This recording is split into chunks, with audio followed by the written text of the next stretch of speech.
어머니, 이번 달 생활비는 괜찮으세요? 아버지, 병원은 다니고 계신 거죠? 할머니, 이번엔 그냥 오세요. 괜찮아요. 이런 말을 들을 때마다 속이 철렁 내려앉습니다. 노년에 돈이 없다는 건 단순히 지갑이 가벼운 문제가 아닙니다. 마음속 당당함이 무너지고 세상 앞에서 작아지는 순간이 쌓여가는 일입니다. 먹고 싶은 것도 가고 싶은 곳도 하고 싶은 말조차도 돈이라는 단어 앞에서 멈춰 서게 됩니다. 오늘은 그 숨막히는 현실의 민낯을 적나라하게 보여드리고 영상 후반에는 노년에 돈을 모으는 현실적인 방법까지 알려드리겠습니다. 구독, 좋아요, 알림 설정 누르시면 시작하겠습니다. 노년에 돈 없을 때 비참해지는 첫 번째 순간은 집안에 곰팡이가 생겨도 돈이 없어 해결하지 못하는 순간입니다. 비 오는 날이면 벽지가 부풀어 오르고 그 틈 사이로 까맣게 번져가는 곰팡이가 눈에 들어옵니다. 처음엔 걸레로 닦고 락스를 희석해 문질러도 봅니다. 하지만 곰팡이는 쉽게 사라지지 않습니다. 오히려 시간이 지날수록 벽지뿐 아니라 장판 및 천장 모서리까지 번져갑니다. 냄새는 눅눅하고 방 안 공기는 답답합니다. 그럼에도 섣불리 수리업체를 부를 수 없습니다. 견적만 수십만 원, 심하면 100만 원이 넘는 돈이 필요하다는 걸 알기 때문입니다. 인천 부평에 사는 박선희 씨는 남편과 사별한 뒤 20년 된 빌라에서 혼자 살고 있습니다. 몇 해 전 장마철에 창문 옆 벽에서 곰팡이가 피기 시작했습니다. 처음엔 청소기로 빨아내고 세제를 뿌려봤지만 다시 피어나는 속도가 더 빨랐습니다. 결국 벽지가 들뜨고 부스러지기 시작했지만 수리비가 80만 원이 넘는다는 말에 그냥 덮어두기로 했습니다. 손님이라도 오면 가구를 옮겨 곰팡이를 가렸습니다. 하지만 여름이 되면 곰팡이 냄새가 옷장 안까지 스며들어 외출할 때마다 옷에 곰팡내가 밴 건 아닌지 불안했습니다. 경남 창원에 사는 최상호 씨도 같은 고민을 안고 살았습니다. 오래된 단독주택에서 겨울을 보내고 난 뒤 봄이 오자 안방 벽 전체가 거뭇하게 변했습니다. 습기와 곰팡이가 뒤섞인 냄새 때문에 잠을 설치는 날이 많았지만 은퇴 후 생활비만으로 버티는 입장에서 도배와 단열 공사를 할 엄두가 나지 않았습니다. 한 번은 딸이 손주를 데리고 놀러 오겠다고 했지만 곰팡이 냄새가 심해 집이 좀 어수선하다며 거절했습니다. 손주가 오길 바랐지만 곰팡이 핀 벽 앞에서 웃을 자신이 없었습니다. 전북 군산에 사는 김정자 씨는 곰팡이와의 전쟁을 3년째 이어가고 있습니다. 비가 많이 오던 해 베란다 문틈으로 스며든 물이 거실 장판 밑까지 번졌습니다. 장판을 들춰보니 곰팡이가 이미 시커멓게 자리 잡고 있었습니다. 장판을 교체하려면 최소 50만 원이 든다는 이야기에 그냥 위에 덮개를 깔고 살았습니다. 하지만 곰팡이 냄새는 사라지지 않았습니다. 여름이면 더 심해져 머리가 아프고 기침이 잦아졌습니다. 병원에서 알레르기성 기관지염 진단을 받았지만 의사는 곰팡이 원인을 제거하지 않으면 약만으로는 소용없다고 했습니다. 정자 씨는 약을 먹으며 하루하루 버텼습니다. 이렇게 돈이 없으면 집안의 곰팡이는 단순한 미관 문제가 아니라 건강과 존엄을 위협하는 재앙이 됩니다. 곰팡이 냄새가 스며든 집에서는 친구를 초대할 수 없고 가족마저 부르기 꺼려집니다. 결국 사람과의 관계가 줄고 집안에서의 고립감이 깊어집니다. 벽에 번진 곰팡이를 볼 때마다 이 집이 내 인생의 얼굴 같다는 생각이 들고 마음마저 눅눅해집니다. 돈이 없다는 건 집을 고치지 못하는 불편함만이 아닙니다. 곰팡이처럼 삶에 서서히 번지는 자존심의 상처를 방치하는 일입니다. 단 한 번의 수리비를 마련하지 못해 매일 숨 쉴 때마다 불편함을 느끼고 사람을 피하고 결국 웃음을 잃게 됩니다. 노후에 진짜 필요한 건 번듯한 집이 아니라 곰팡이가 피어도 바로 고칠 수 있는 작은 경제적 여유입니다. 그 여유가 없다면 벽에 번진 곰팡이와 함께 마음속 행복까지 서서히 썩어갑니다. 노년에 돈 없을 때 비참해지는 두 번째 순간은 가장 싼 식재료만 고르며 장보는 순간입니다. 가게 문을 열고 들어서는 순간부터 머릿속 계산기가 미친 듯이 돌아갑니다. 오늘 한 끼를 해결할 예산은 고작 5천 원. 싱싱한 딸기나 잘 숙성된 한우는 아예 시야에서 지웁니다. 눈이 닿는 건 늘 같은 자리, 세일표가 붙은 채소 코너와 유통기한 하루 남은 반값 고기. 남들은 바구니에 연어, 치즈, 각종 반찬을 풍성하게 담는데 내 손은 시든 시금치 한 단, 찌그러진 달걀, 10일 라면으로만 채워집니다. 계산대 앞에서 결제 금액이 쑥쑥 오르면 심장이 조여듭니다. 이 중에 뭐 하나 내려놔야 하나라는 생각이 목구멍까지 차오릅니다.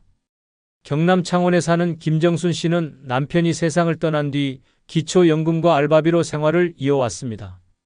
월세와 관리비를 내고 나면 장을 볼 수 있는 돈은 15만 원 남짓. 한 달에 2번 마트에 가는 날은 정순 씨에게 잔인한 날이었습니다. 장바구니에 콩나물, 두부, 물을 담고도 손이 무겁습니다. 무게 때문이 아니라 마음이 무겁습니다. 한 번은 손주가 놀러 온다고 해 오랜만에 삼겹살을 사려고 고기 코너에 섰습니다. 하지만 백지 가격표를 보는 순간 발걸음이 얼어붙었습니다. 대신 1,800원짜리 닭봉을 들고 스스로 위로했습니다. 양념 잘하면 맛있게 먹을 거야. 손주가 와서 고기를 찾았지만 밥상 위엔 닭볶음과 콩나물국이 전부였습니다. 할머니, 고기 없어?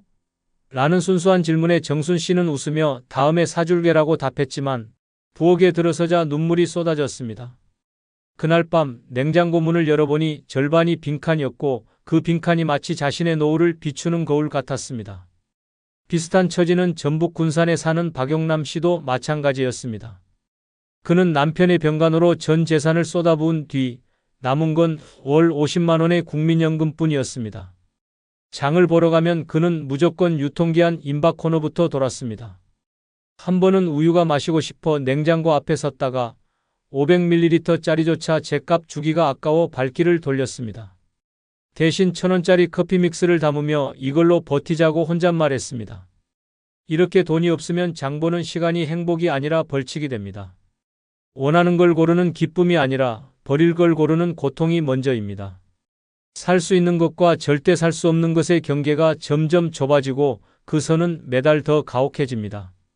집에 돌아와 냉장고를 열면 싸구려 식재료 몇 개가 덩그러니 놓여 있고 그걸로 한 주를 버텨야 합니다.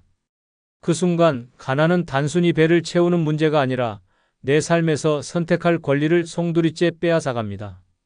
그리고 그 권리를 잃은 순간 노년의 하루는 점점 더 초라해지고 마음마저 굶어가기 시작합니다. 노년에 돈 없을 때 비참해지는 세 번째 순간은 각종 모임에서 밥값이 부담돼 피하는 순간입니다. 모처럼 친구들에게 전화가 옵니다. 이번 주에 점심 한번 할까? 예전 같으면 두말 없이 나갔겠지만 지금은 머릿속이 복잡해집니다. 요즘 시내 식당 밥값이 기본 1만 5천 원, 커피까지 하면 2만 원이 훌쩍 넘어갑니다. 한번 나가면 최소 23만 원이 깨지는 셈입니다. 월 생활비를 손가락으로 셈하는 입장에서 이건 큰 돈입니다. 순간 몸이 좀 안 좋아서 다음에 보자라는 변명이 입 밖으로 나옵니다. 웃으며 전화를 끊지만 속은 씁쓸합니다. 모임을 피한 게 아니라 밥값을 피한 겁니다. 대전 유성에 사는 이명자 씨는 젊을 때만 해도 모임의 분위기 메이커였습니다. 주말이면 친구들과 점심 먹고 차 마시고 노래방까지 이어지는 날이 많았습니다. 하지만 남편이 사업 실패와 함께 노후 자금이 증발하면서 상황이 달라졌습니다. 지금은 기초연금과 파트타임 일당으로 생활을 이어갑니다. 한 달 용돈이라 해봐야 10만 원 남짓. 그런 상황에서 친구 모임은 사치였습니다. 한 번은 40년 지기 친구가 생일이라고 점심을 하자고 했습니다. 마음 같아선 꽃다발에 선물까지 사서 가고 싶었지만 지갑 사정을 생각하니 발걸음이 떨어지지 않았습니다. 밥값도 겨우 낼 판에 무슨 선물이야 라는 생각에 결국 전날 밤 몸이 아프다는 문자를 보냈습니다. 친구는 괜찮아, 다음에 보자라고 답했지만 그 이후로 연락이 뜸해졌습니다. 명자 씨는 한동안 휴대폰 벨소리가 울릴 때마다 가슴이 철렁 내려앉았습니다. 혹시 또 모임 초대일까봐. 서울 송파에 사는 박태수 씨도 비슷한 경험을 했습니다. 은퇴 후 매달 모이던 동호회가 있었습니다. 한 달에 한 번 점심 모임이었지만 장소가 늘 호텔 뷔페나 유명 한정식집이었습니다. 1인 3만 원 이상은 기본, 거기에 회비까지 얹히니 모임 하루가 지나면 지갑이 텅 비었습니다. 몇 번은 카드를 긁었지만 결제일이 돌아올 때마다 한숨이 나왔습니다. 그러다 결국 모임을 그만두었습니다. 처음에는 바쁘다는 핑계를 댔지만 시간이 지날수록 연락 자체가 끊겼습니다. 태수 씨는 집에서 혼자 밥을 먹으며 TV 속 맛집 프로그램을 보다가 갑자기 눈물이 차올랐습니다. 저런 곳에 나도 가고 싶었는데 이렇게 돈이 없으면 모임이 단순한 즐거움이 아니라 부담이 됩니다. 사람을 만나 웃고 떠드는 시간보다 계산대 앞에서 손이 떨리는 시간이 더 길어집니다. 결국 피하게 되고 피하다 보면 관계가 멀어집니다. 모임에서 빠지는 이유를 솔직히 말하기는 어렵습니다. 돈이 없어서라고 말하는 순간 자존심이 무너질 것 같기 때문입니다. 그래서 병을 핑계로, 바쁨을 핑계로 관계를 하나둘 놓아버립니다.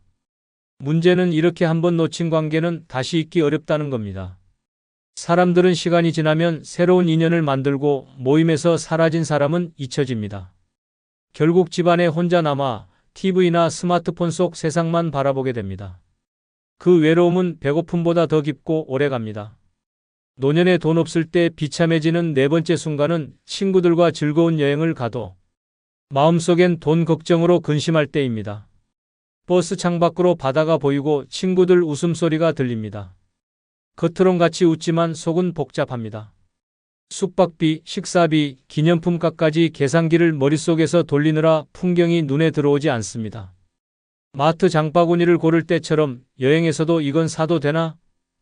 다음 끼니는 어떻게 줄이지? 라는 생각이 그림자처럼 따라붙습니다. 다른 사람들은 여유롭게 카페에서 커피를 마시지만 나는 물만 마시며 웃는 신용을 합니다. 사진 속 표정은 즐거워 보여도 그 웃음 뒤에는 돌아가면 통장이 얼마나 남을까라는 불안이 숨어 있습니다. 부산에 사는 김영숙 씨는 평생 아끼며 살다 처음으로 친구들과 2박 3일 제주 여행을 떠났습니다. 비행기표부터 숙소까지 모두 친구들이 추천하는 대로 예약됐습니다. 출발 전부터 영숙 씨는 이번 달 연금으로는 빠듯하니 다음 달 공과금은 조금 미뤄야겠다는 계산을 하고 있었습니다. 여행 첫날 친구들이 흑돼지 식당으로 향했지만 메뉴판 가격을 보는 순간 속이 철렁 내려앉았습니다. 1인분에 2만 원이 넘는 가격. 웃으며 난 고기 많이 못 먹으라며 밥만 주문했지만 속으론 이 돈이면 집에서 10끼를 먹겠다는 생각이 들었습니다. 둘째 날엔 올레길을 걸으며 기념품 가게에 들렀습니다. 친구들이 하나둘 지갑을 꺼내 예쁜 스카프와 특산품을 샀습니다. 영숙 씨도 손에 들었다가 가격표를 보고 조용히 내려놓았습니다. 집 많아져서 안 사라는 말로 웃어넘겼지만 그 순간 친구와의 대화가 멀어지는 느낌이 들었습니다. 여행 마지막 날 공항 카페에서 친구들이 커피를 주문할 때도 영숙 씨는 배가 안 고프다며 자리를 지켰습니다. 하지만 돌아오는 비행기 안에서 문득 이런 생각이 들었습니다. 내가 이 여행에서 진짜 얻은 게 뭐지? 추억? 아니야, 불안뿐이야. 경기 파주에 사는 최병호 씨도 비슷한 경험을 했습니다. 은퇴 후 첫 친구들과의 해외여행이었습니다. 모두가 오래 기다린 여행이라 들뜬 분위기였지만 병호 씨의 머릿속은 환율이 올랐는데 이번 달 생활비로 버틸 수 있을까라는 생각으로 가득했습니다. 현지 식당에서 친구들이 해산물 플래터를 시킬 때 그는 배가 불러서라며 작은 샐러드 하나만 시켰습니다. 관광지 입장료가 예상보다 비싸자 난 여기 전에 와봤어 라고 둘러대며 호텔로 돌아왔습니다. 그날 밤 호텔 방에서 혼자 편의점에서 산 컵라면을 먹으며 밖에서 들려오는 친구들의 웃음소리를 들었습니다. 그 순간 그는 깨달았습니다. 나는 여행을 온 게 아니라 돈 걱정하러 온 거구나. 이렇게 돈이 없으면 여행이 즐거움이 아니라 불안의 연속이 됩니다. 바다와 산, 새로운 음식과 문화보다 먼저 눈에 들어오는 건 가격표입니다. 여행 중에도 마음 한편이 무겁고 귀국 후엔 카드 명세서를 보는 순간 또다시 한숨이 나옵니다. 여행의 추억보다 돈이 빠져나간 장면만 선명하게 남습니다. 결국 이런 여행은 마음의 휴식이 아니라 또 다른 스트레스가 됩니다. 노년에 돈 없을 때 비참해지는 다섯 번째 순간은 연금날만 손꼽아 기다리는 순간입니다. 달력 위 빨간 동그라미 하나에 온 인생이 매달 매달려 있습니다. 다른 날들은 무의미하게 흘러가지만 연금이 들어오는 그 하루만이 유일하게 숨이 트이는 날입니다. 그 전까지는 병원 가는 것도 미루고 고등어 한 마리 사 먹는 것도 미루고 심지어 전기요금도 일부러 늦게 냅니다. 연금날이 다가오면 마음은 설레는 게 아니라 초조해집니다. 들어오는 돈보다 나갈 돈이 훨씬 많다는 걸 너무 잘 알기 때문입니다. 전북 익산에 사는 조순희 씨는 매달 25일만 되면 새벽부터 눈이 뜨입니다. 국민연금 41만 원이 들어오는 날입니다. 하지만 그 돈이 통장에 찍히는 순간 동시에 절반 이상이 빠져나갑니다. 밀린 관리비, 전기세, 카드값, 약국 외상값까지 일시간도 안 돼 통장 잔액은 10만 원 남짓이 됩니다. 그 돈으로 한 달을 버텨야 하니 마트에 가서도 장바구니에 뭘 넣을지 10분 넘게 고민합니다. 한 번은 라면 한 박스를 살까 하다 1,500원 더 싼 5개 묶음을 골라 들었습니다. 돌아오는 길 손에 든 장바구니가 아니라 마음이 더 무겁다고 느꼈습니다. 부산 사구에 사는 김종만 씨도 사정이 비슷합니다. 연금 지급일만 되면 아침부터 ATM 앞에 줄을 서 있습니다. 그날은 마치 전쟁처럼 느껴집니다. 먼저 은행에서 현금을 인출해 두어야 혹시 모를 자동이체로 잔액이 0원이 되는 일을 막을 수 있습니다. 종만 씨는 연금날이 오기 전엔 카드도 못 긁고 교통카드도 충전 못한다며 씁쓸하게 웃었습니다. 친구가 점심을 먹자고 해도 연금 전에는 무조건 거절합니다. 나중에를 입에 달고 사는 이유는 단 하나, 지금은 돈이 없어서입니다. 서울 관악구에 사는 최경자 씨는 연금날을 기다리며 매일 달력을 봅니다. 하루하루 줄을 긋는 게 습관이 됐습니다. 아직 12일 남았네라는 생각이 들면 냉장고 문을 열어 남은 재료로 어떻게 버틸지 계산합니다. 밀가루가 있으면 부침개로 이틀, 김치찌개로 사흘, 나머지는 밥에 간장 비벼 먹는 식입니다. 연금날 전날 밤은 거의 뜬 눈으로 보냅니다.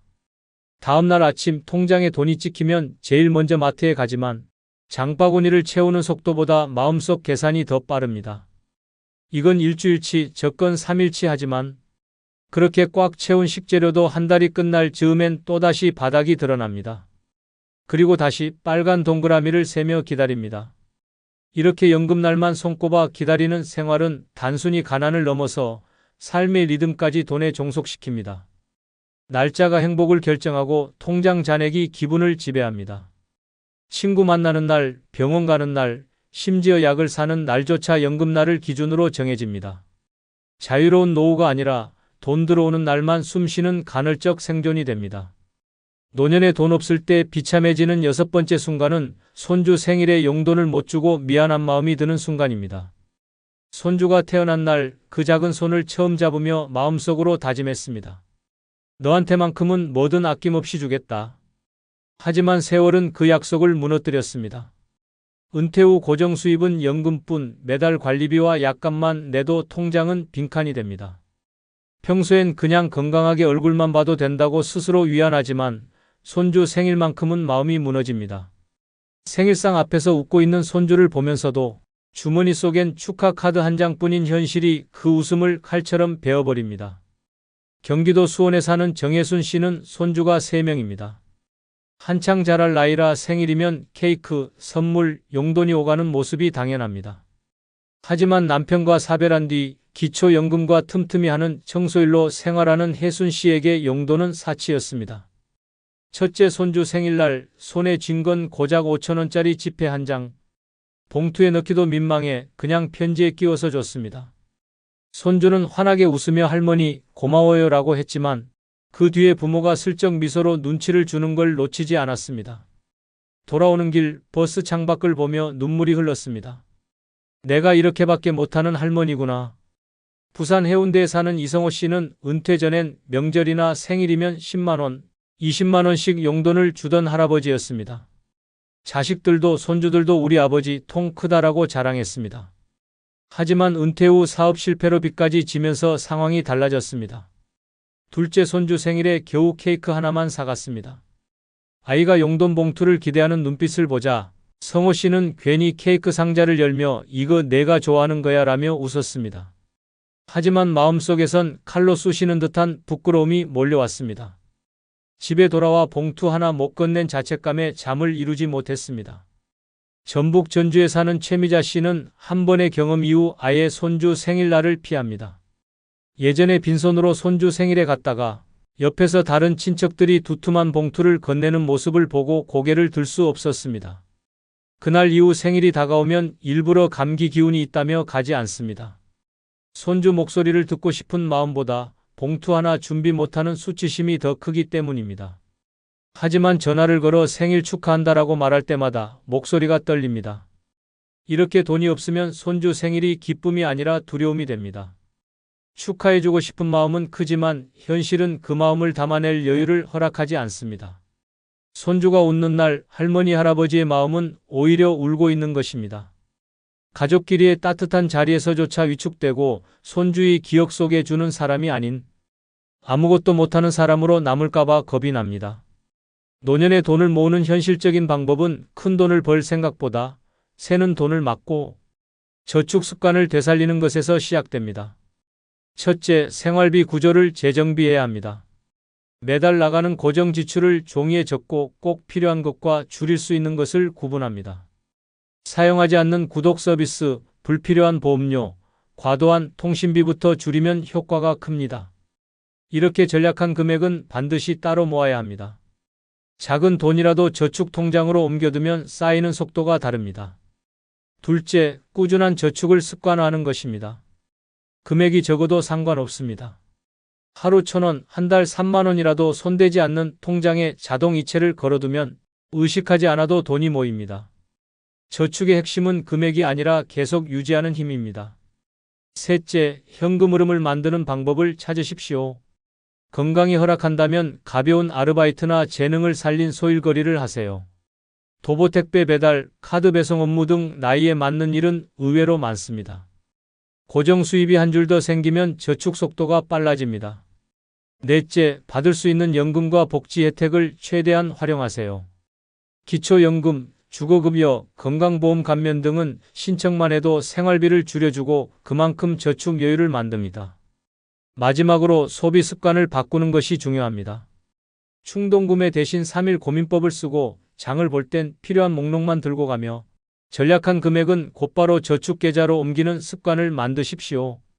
노년에 돈을 모은다는 건 단순히 전략이 아니라 전략한 돈을 반드시 저축으로 연결시키는 생활 방식입니다. 이렇게 모인 돈이야말로 노후의 숨통을 트이게 하는 진짜 힘입니다. 여러분의 노후를 응원합니다. 다 부질없습니다. 평생 쥐고 있던 명함, 자식 잘 되라고 바쳤던 희생, 노후를 위해 악착같이 모아둔 돈까지 결국 나이 들어 혼자 남으면 아무 소용 없습니다. 자식은 바쁘고 친구는 멀어지고 병원 진료 카드만 남은 채 고요한 방에서 하루를 보내게 됩니다. 울려주지 않는 전화기, 열리지 않는 문 앞, 끝없이 늘어진 하루.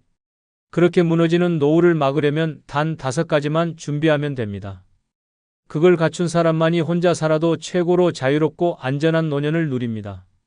구독, 좋아요, 알림 설정 누르시면 시작하겠습니다. 첫 번째 준비할 것은 나를 지킬 수 있는 법적 권리입니다. 노년의 법적 권리는 단순한 서류 한 장이 아닙니다. 그것은 내 재산과 내 몸, 내 인생을 끝까지 내 손에 쥐고 지킬 수 있는 마지막 방패입니다. 법적 권리를 모르고 사는 노인은 집 한 채와 평생 모은 돈을 순식간에 빼앗기고도 아무 말 못하는 희생양이 됩니다. 가족이라 해도 친구라 해도 사람 마음은 언제든 변합니다. 특히 노년에는 건강이 약해지고 판단력이 흐려질 때가 많아 한번 잘못된 서류에 도장을 찍는 순간 모든 걸 잃을 수 있습니다. 법을 모르는 노인은 물 위에 띄운 나뭇잎처럼 아무 방향 없이 떠다녀 결국 다른 사람의 손에 운명을 맡기게 됩니다. 경기도 안산에 사는 최성호 씨는 70세가 넘어서야 법적 권리의 무서움을 깨달았습니다. 아내와 사별한 후 외로움을 견디지 못하고 60대 후반에 재혼을 했습니다. 하지만 혼인신고를 할 때 새 배우자가 서류 절차 간단히 하자며 가져온 문서에 별 생각 없이 도장을 찍었습니다. 그 서류는 단순한 혼인신고서가 아니라 재산 분할과 상속권을 전부 넘기는 위임장이었습니다. 결혼 3년 만에 부부관계는 파탄났고 이혼을 요구했지만 이미 모든 재산권은 상대방 이름으로 넘어가 있었습니다.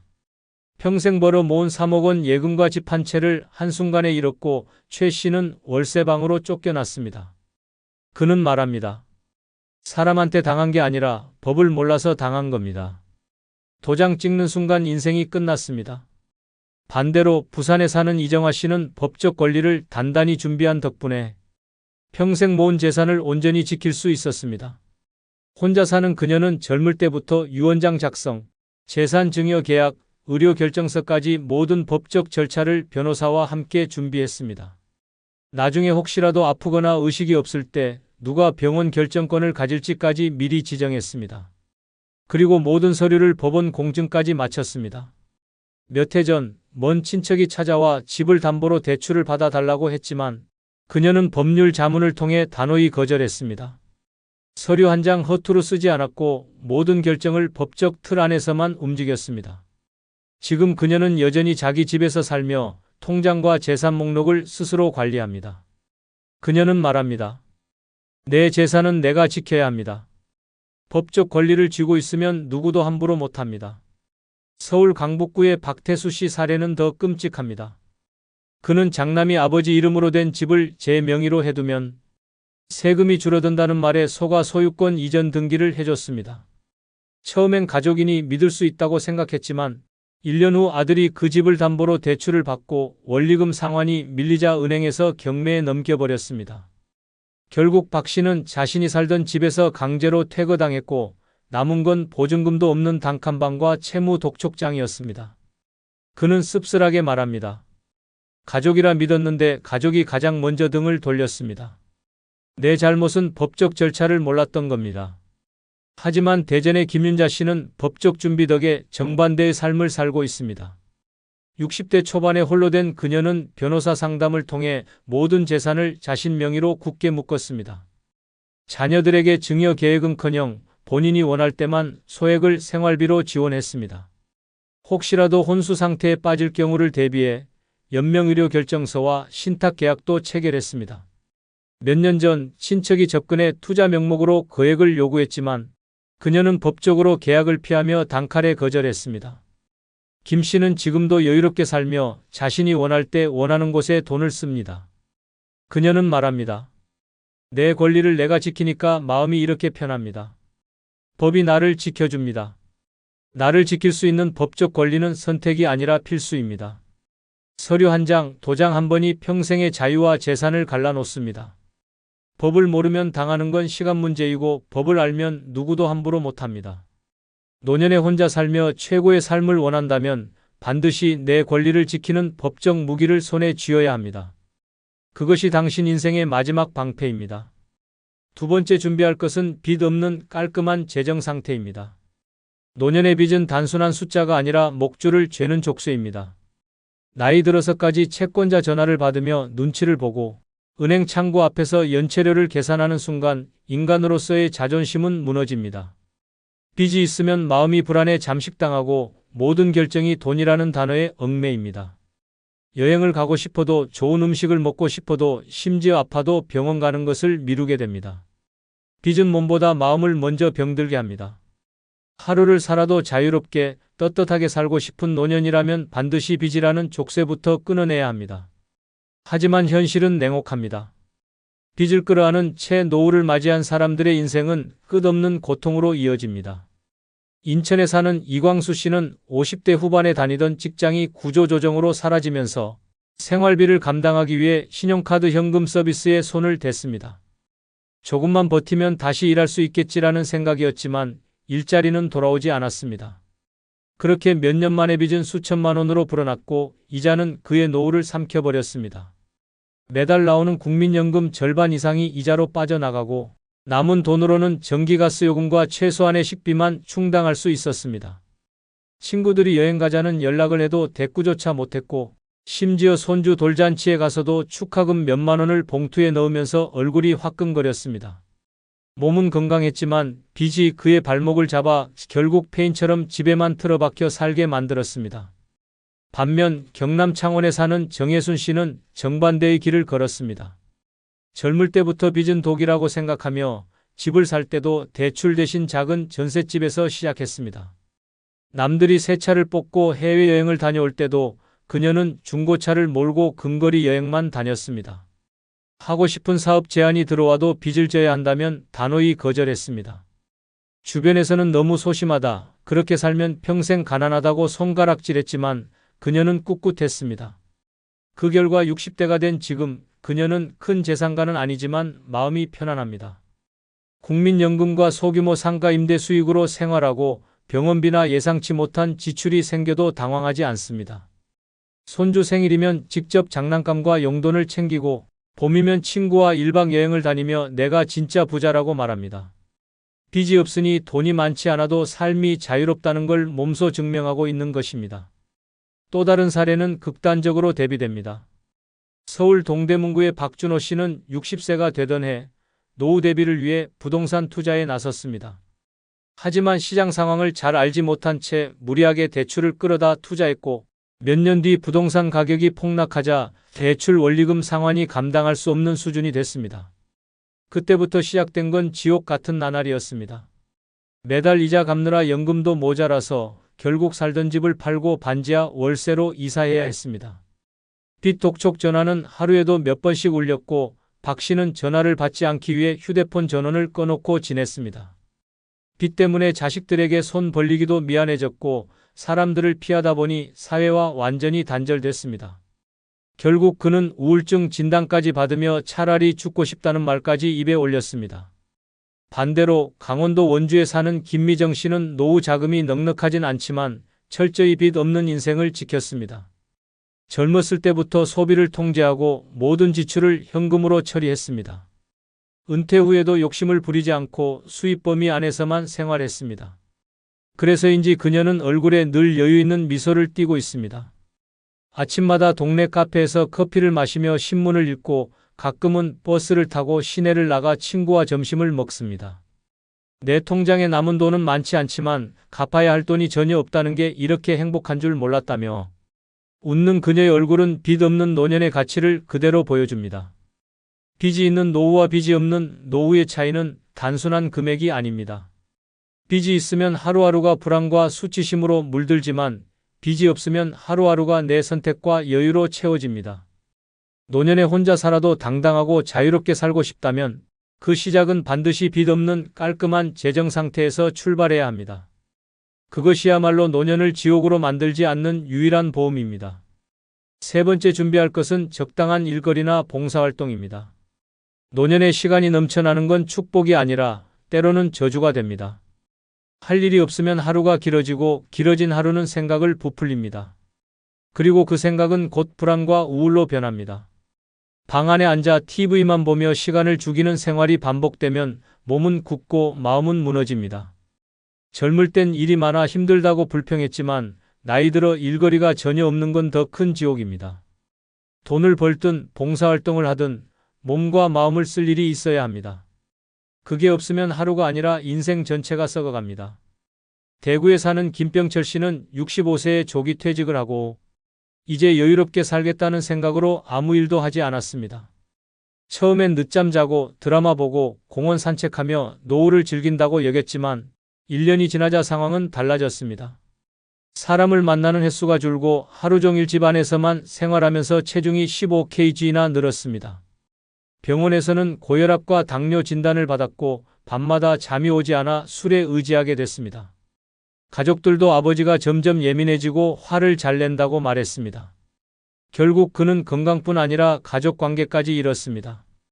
가장 큰 원인은 아무것도 안 하는 삶이었습니다. 그는 뒤늦게 일거리를 찾으려 했지만 이미 몸도 마음도 무너져버린 상태였습니다. 반대로 광주에 사는 박정자 씨는 은퇴 후 하루 4시간씩 지역 도서관에서 책 정리 봉사를 하고 있습니다. 처음엔 무료하게 보내던 시간을 채우기 위해 시작했지만 점점 봉사가 인생을 바꾸었습니다. 아이들이 건네는 고맙습니다라는 한마디, 함께 일하는 봉사자들과의 짧은 대화가 하루를 웃게 만들었습니다. 박 씨는 말합니다. 돈은 못 벌어도 이 시간이 제일 값집니다. 내가 누군가에게 필요한 사람이란 게 이렇게 행복한 줄 몰랐어요. 덕분에 그녀는 규칙적인 생활을 유지하며 건강검진에서 오히려 혈압과 혈당이 좋아졌다는 결과를 받았습니다. 봉사활동이 몸과 마음을 동시에 살린 것입니다. 서울 마포구의 이영수 씨는 퇴직 후 5년 동안 아무 일도 하지 않았습니다. 친구들이 놀 때가 제일 좋다고 부추겼지만 시간이 갈수록 그는 사람들을 피하게 됐습니다. 만나면 대화할 주제가 없었기 때문입니다. 뉴스, 날씨, 건강 얘기뿐인 대화가 지루했고 결국 약속도 줄었습니다. 집에서 스마트폰만 보며 하루를 보냈고 점점 외부 활동이 줄자 우울증이 찾아왔습니다. 병원 진료를 받고 항우울제까지 복용했지만 무기력은 쉽게 사라지지 않았습니다. 그는 내가 쓸모없는 존재가 된 것 같았다고 말했습니다. 할 일이 없는 노년은 사람을 서서히 무너뜨렸습니다. 반면 전북 전주에 사는 장미선 씨는 은퇴와 동시에 동네 경로당에서 주 3회 반찬 나눔 봉사를 시작했습니다. 처음에는 남들 돕는 일이라고만 생각했지만 시간이 지날수록 봉사활동이 자신을 위한 일이란 걸 깨달았습니다. 무거운 박스를 나르며 땀을 흘리고 반찬을 받는 어르신들의 환한 얼굴을 보면서 그녀는 삶의 의미를 되찾았습니다. 덕분에 하루를 규칙적으로 보내고 사람들과 웃고 대화하는 시간이 늘었습니다. 병원에서는 관절 건강이 오히려 좋아졌다고 했고 그녀 스스로도 몸이 살아나니 마음이 따라온다고 말했습니다. 봉사활동은 그녀에게 단순한 취미가 아니라 인생을 다시 움직이게 한 동력원이었습니다. 적당한 일거리나 봉사활동은 노년을 살아있게 만드는 생명줄입니다. 몸을 움직이면 마음이 움직이고 마음이 살아나면 삶 전체가 달라집니다. 돈을 벌든 봉사를 하든 누군가에게 필요한 존재가 되는 순간 고립과 우울은 사라집니다. 혼자 살아도 웃을 수 있는 노년, 그 비밀은 바로 할 일이 있는 삶입니다. 네 번째 준비할 것은 자식이나 가족과의 적절한 거리입니다. 노년의 가장 위험한 착각은 가족이니까 당연히 내 편일 것이라는 생각입니다. 가족이라도 지나치게 가까우면 갈등이 생기고 지나치게 멀면 서로가 무관심해집니다. 적절한 거리를 두지 않으면 내 노후는 언제든 불쑥 들어온 누군가의 요구와 간섭에 휘둘리게 됩니다. 자식에게 경제적으로 의존하거나 가족 문제에 깊이 끼어드는 순간 내 인생의 중심은 사라지고 그들의 문제에 휘말려 허우적대게 됩니다. 특히 노년에 마음 붙일 곳이 가족뿐이라고 생각하는 사람일수록 갈등이 터지면 그 충격은 몇 배로 커집니다. 경기도 평택에 사는 윤정호 씨는 은퇴 후 아들 부부와 함께 살기 시작했습니다. 처음엔 외롭지 않고 손주와 함께하는 시간이 행복하다고 생각했습니다. 하지만 몇 달 지나지 않아 아들의 생활비 문제, 며느리의 집안일 방식에 불만이 쌓이기 시작했습니다. 사소한 말 한마디에도 서로 날이 서고 식사 자리마저 불편해졌습니다. 결국 윤 씨는 자신이 집주인임에도 불구하고 거실을 피하고 방 안에서 식사하는 날이 많아졌습니다. 더 큰 문제는 경제였습니다. 손주 교육비와 집안 생활비를 대느라 연금이 바닥나자 병원비조차 스스로 감당하기 어려워졌습니다. 가족과 가깝게 지내려던 선택이 결국 외로움과 경제적 파탄을 동시에 불러온 것입니다. 반대로 강릉에 사는 최은영 씨는 은퇴와 동시에 자식과의 거리를 분명히 했습니다. 자녀들이 도움을 요청할 때 무조건 들어주는 대신 본인의 생활비와 건강관리를 최우선으로 두었습니다. 대신 가족 간의 유대는 필요할 때만 깊게, 일상에서는 가볍게 유지했습니다. 주 2회만 손주를 봐주고 나머지 시간은 지역 노인복지관에서 봉사활동을 했습니다. 봉사 현장에서 만난 친구들과의 대화, 음식을 나누는 웃음, 그리고 정말 고맙습니다라는 진심 어린 인사가 그녀의 삶을 채웠습니다.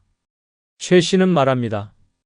자식은 사랑하지만 내 삶의 행복은 내가 채워야 합니다. 봉사활동이 나를 살렸어요. 서울 송파구에 사는 김영수 씨는 자녀와 지나치게 가까운 관계가 어떤 파멸을 부르는지 뼈저리게 경험했습니다. 둘째 아들이 사업 실패로 빚더미에 오르자 아버지로서 돕겠다는 생각에 집을 담보로 대출을 받아줬습니다. 하지만 아들은 회생하지 못했고 은행은 경매 절차에 들어갔습니다. 결국 김 씨는 살던 집을 잃고 월세방으로 옮겨야 했습니다. 더 큰 상처는 아들이 그 뒤로 연락을 끊었다는 것입니다. 가족이 전부라고 믿었지만 빚만 남기고 가족은 사라졌습니다. 그는 말합니다. 내가 가족이라는 이유로 스스로 인생을 무너뜨렸습니다. 거리를 뒀다면 이런 일은 없었을 겁니다. 반면 전북 군산에 사는 장성희 씨는 자녀와 거리를 잘 지킨 덕분에 노년이 단단합니다. 결혼한 자녀에게 생활비를 주기보다 본인 명의의 자산과 연금을 지키는 것을 원칙으로 삼았습니다. 대신 가족 모임이나 명절에는 정성을 다하되 그 외의 시간은 자신의 삶을 즐기는 데 썼습니다. 특히 매주 2번씩 참여하는 무료 급식 봉사에서 그녀는 사람들의 고맙습니다라는 말과 따뜻한 미소에 진정한 행복을 느낍니다. 규칙적인 봉사 덕분에 생활 리듬이 생기고 다양한 사람들과 어울리며 마음이 젊어졌습니다. 그녀는 가족은 사랑하고 행복은 봉사에서 찾는다는 확고한 철학을 가지고 있습니다. 가족과 적당한 거리를 두는 건 무정해서가 아니라 오래도록 건강하고 행복하게 함께하기 위해서입니다. 지나친 간섭은 갈등을 만들고 지나친 의존은 내 삶을 무너뜨립니다. 그리고 그 빈자리를 채워주는 가장 좋은 방법이 봉사활동입니다. 봉사는 돈이 아니라 마음을 나누는 일이며 그 과정에서 자신이 아직 필요한 사람이라는 확신을 줍니다. 혼자 살아도 외롭지 않고 가족과의 관계도 건강하게 유지하고 싶다면 거리를 지키고 봉사로 마음을 채우는 것이 최고의 선택입니다. 5번째, 준비할 것은 필요할 때 연락할 수 있는 사람입니다. 노년에 진짜 무서운 건 병도 가난도 아닙니다. 급한 순간 전화할 사람이 단 한 명도 없다는 사실입니다. 한밤중에 갑자기 쓰러졌는데 휴대폰 연락처를 뒤져도 이 사람이라면 받을 거야 싶은 번호가 없을 때 그 고립감은 숨을 막히게 합니다.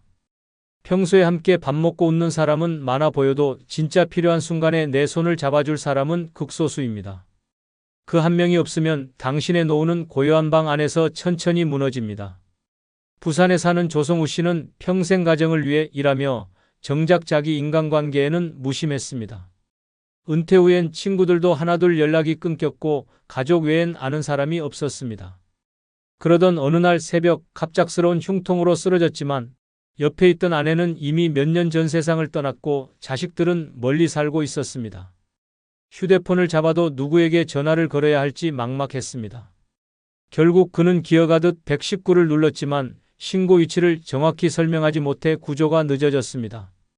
병원에 도착했을 땐 이미 심장 상태가 심각하게 악화돼 있었습니다. 그는 퇴원 후 말했습니다. 그날 깨달았어요. 진짜 필요한 순간 연락할 사람이 없으면 목숨이 위태롭다는 걸. 반대로 전남 순천에 사는 김말순 씨는 봉사활동 덕에 필요할 때 연락할 수 있는 사람을 열어두고 있습니다. 매주 지역 반찬 나눔 봉사에 참여하며 자연스럽게 신뢰관계를 쌓았습니다. 봉사 중 다친 적이 있었는데 함께하던 동료가 바로 병원까지 데려가고 치료 후 집까지 바래다 주었습니다. 평소에 돈 한 푼 오가는 사이가 아니었지만 서로를 챙기며 쌓은 관계가 위기 순간 빛을 발한 것입니다. 김 씨는 말합니다. 봉사활동에서 만난 사람들은 핏줄은 아니어도 급할 때 믿고 부를 수 있는 가족입니다. 봉사로 연결된 인연은 단순한 취미가 아니라 삶을 지켜주는 안전망이었습니다. 서울 노원구에 사는 박종철 씨는 친구가 많다고 자부했습니다. 하지만 대부분은 술자리나 골프 모임에서 만난 가벼운 인연이었습니다. 어느 겨울 욕실에서 미끄러져 발목이 골절됐을 때 그는 한참 동안 바닥에 앉아 휴대폰을 붙잡고 있었습니다. 머릿속에 떠오르는 이름은 많았지만 이 사람은 번거롭다고 거절하겠지라는 생각에 번호를 누르지 못했습니다. 결국 택시를 불러 혼자 응급실로 갔고 깁스를 한 채 버스를 타고 집으로 돌아왔습니다. 그날 이후 그는 사람 사이의 거품이 얼마나 허무한지 깨달았습니다. 급할 때 연락할 수 없는 인연은 없는 것과 같았습니다. 반면 강원도 춘천에 사는 이선자 씨는 봉사활동으로 만든 단단한 관계망 덕에 혼자 살아도 두렵지 않습니다. 경로당 어르신들의 말벗 봉사를 하면서 알게 된 동년배와 후배들이 그녀의 생활을 든든하게 지켜줍니다. 지난해 겨울 독감으로 며칠 동안 집에 못 나온 그녀에게 봉사 모임. 동료가 직접 약과 죽을 사다 주었고 병원 진료까지 동행했습니다. 이선자 씨는 말합니다. 피 한 방울 안 섞였는데 가족보다 더 든든했어요. 봉사로 맺은 인연이 없었다면 그날 난 방에서 홀로 쓰러져 있었을 겁니다. 필요할 때 연락할 수 있는 사람은 하루아침에 생기지 않습니다. 평소에 마음을 나누고 함께 시간을 보내며 신뢰를 쌓아야 합니다. 그 가장 좋은 방법이 봉사활동입니다. 돈이 아니라 마음으로 맺은 인연은 위기에서 빛을 발합니다. 노년에 혼자 살아도 당당하고 안전하게 살고 싶다면 지금 당장 그 한 명, 아니 그 이상을 만들어야 합니다. 그것이 당신을 지켜줄 가장 현실적이고 강력한 무기입니다. 영상 댓글에 여러분들의 다양한 의견을 적어주시기 바랍니다. 아울러 영상이 조금이라도 도움이 되셨다면 멤버십 가입해 주시면 복 받으실 겁니다. 여러분의 노년을 응원합니다. 감사합니다. 나이 들어 혼자 사는 건 외로움이 아니라 생존입니다. 그러나 준비 없이 맞이하면 그건 곧 천천히 진행되는 파멸뿐입니다. 아침에 눈을 떠도 일어날 이유가 없고 쓰러져도 찾아올 사람 없으며 통장엔 당장 쓸 돈 한 푼 없는 삶.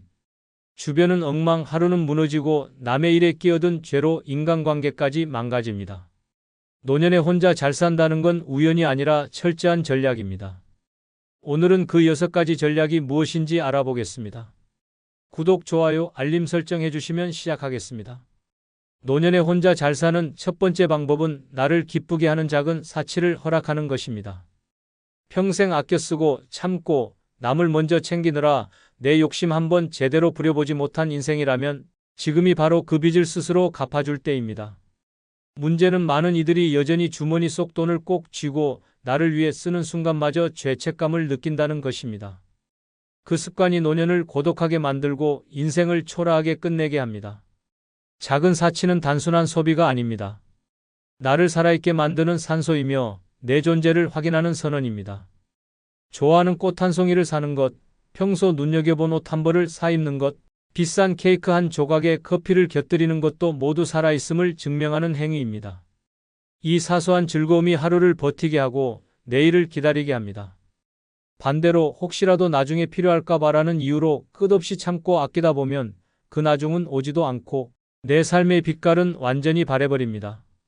하지만 현실은 잔인합니다. 첫 번째 사례는 경기도 안성에 사는 박정순 씨의 이야기입니다. 평생 가난과 싸우며 살았던 그는 은퇴 후에도 사치를 죄악처럼 여겼습니다. 옷장은 수십 년 된 코트와 낡은 셔츠뿐, 외식은 김밥 천국이 전부였습니다. 아껴야 산다는 말이 습관처럼 입에 붙었지만 그 전략은 자신을 위한 것이 아니라 자식과 미래를 위한 것이었습니다. 결국 그는 건강이 급격히 나빠졌고 병원비로 수천만 원이 한 번에 나갔습니다. 평생 모은 돈이 단 몇 달 만에 사라졌고 남은 건 병실의 하얀 천장뿐이었습니다. 병상에 누워 박 씨는 중얼거렸습니다. 그렇게 참고 살았는데 내가 좋아하는 건 하나도 못 해보고 이렇게 가는구나. 그 눈빛엔 돈보다 훨씬 값진 시간을 잃어버린 회한이 가득했습니다. 반대로 전혀 다른 길을 택한 사람이 있습니다. 전북 군산의 김은자 씨는 남편과 사별 후 한동안 무기력에 빠졌지만 결심했습니다. 내 남은 인생 남 눈치 보지 않고 즐기자. 그는 매달 연금에서 일정 금액을 기쁨 통장에 넣었습니다. 그 돈은 오직 자신을 위한 소비에만 썼습니다. 봄이면 화원에서 튤립을 사 화병에 꽂았고 여름이면 해변 근처 작은 호텔에서 하루를 묵으며 파도 소리를 들었습니다.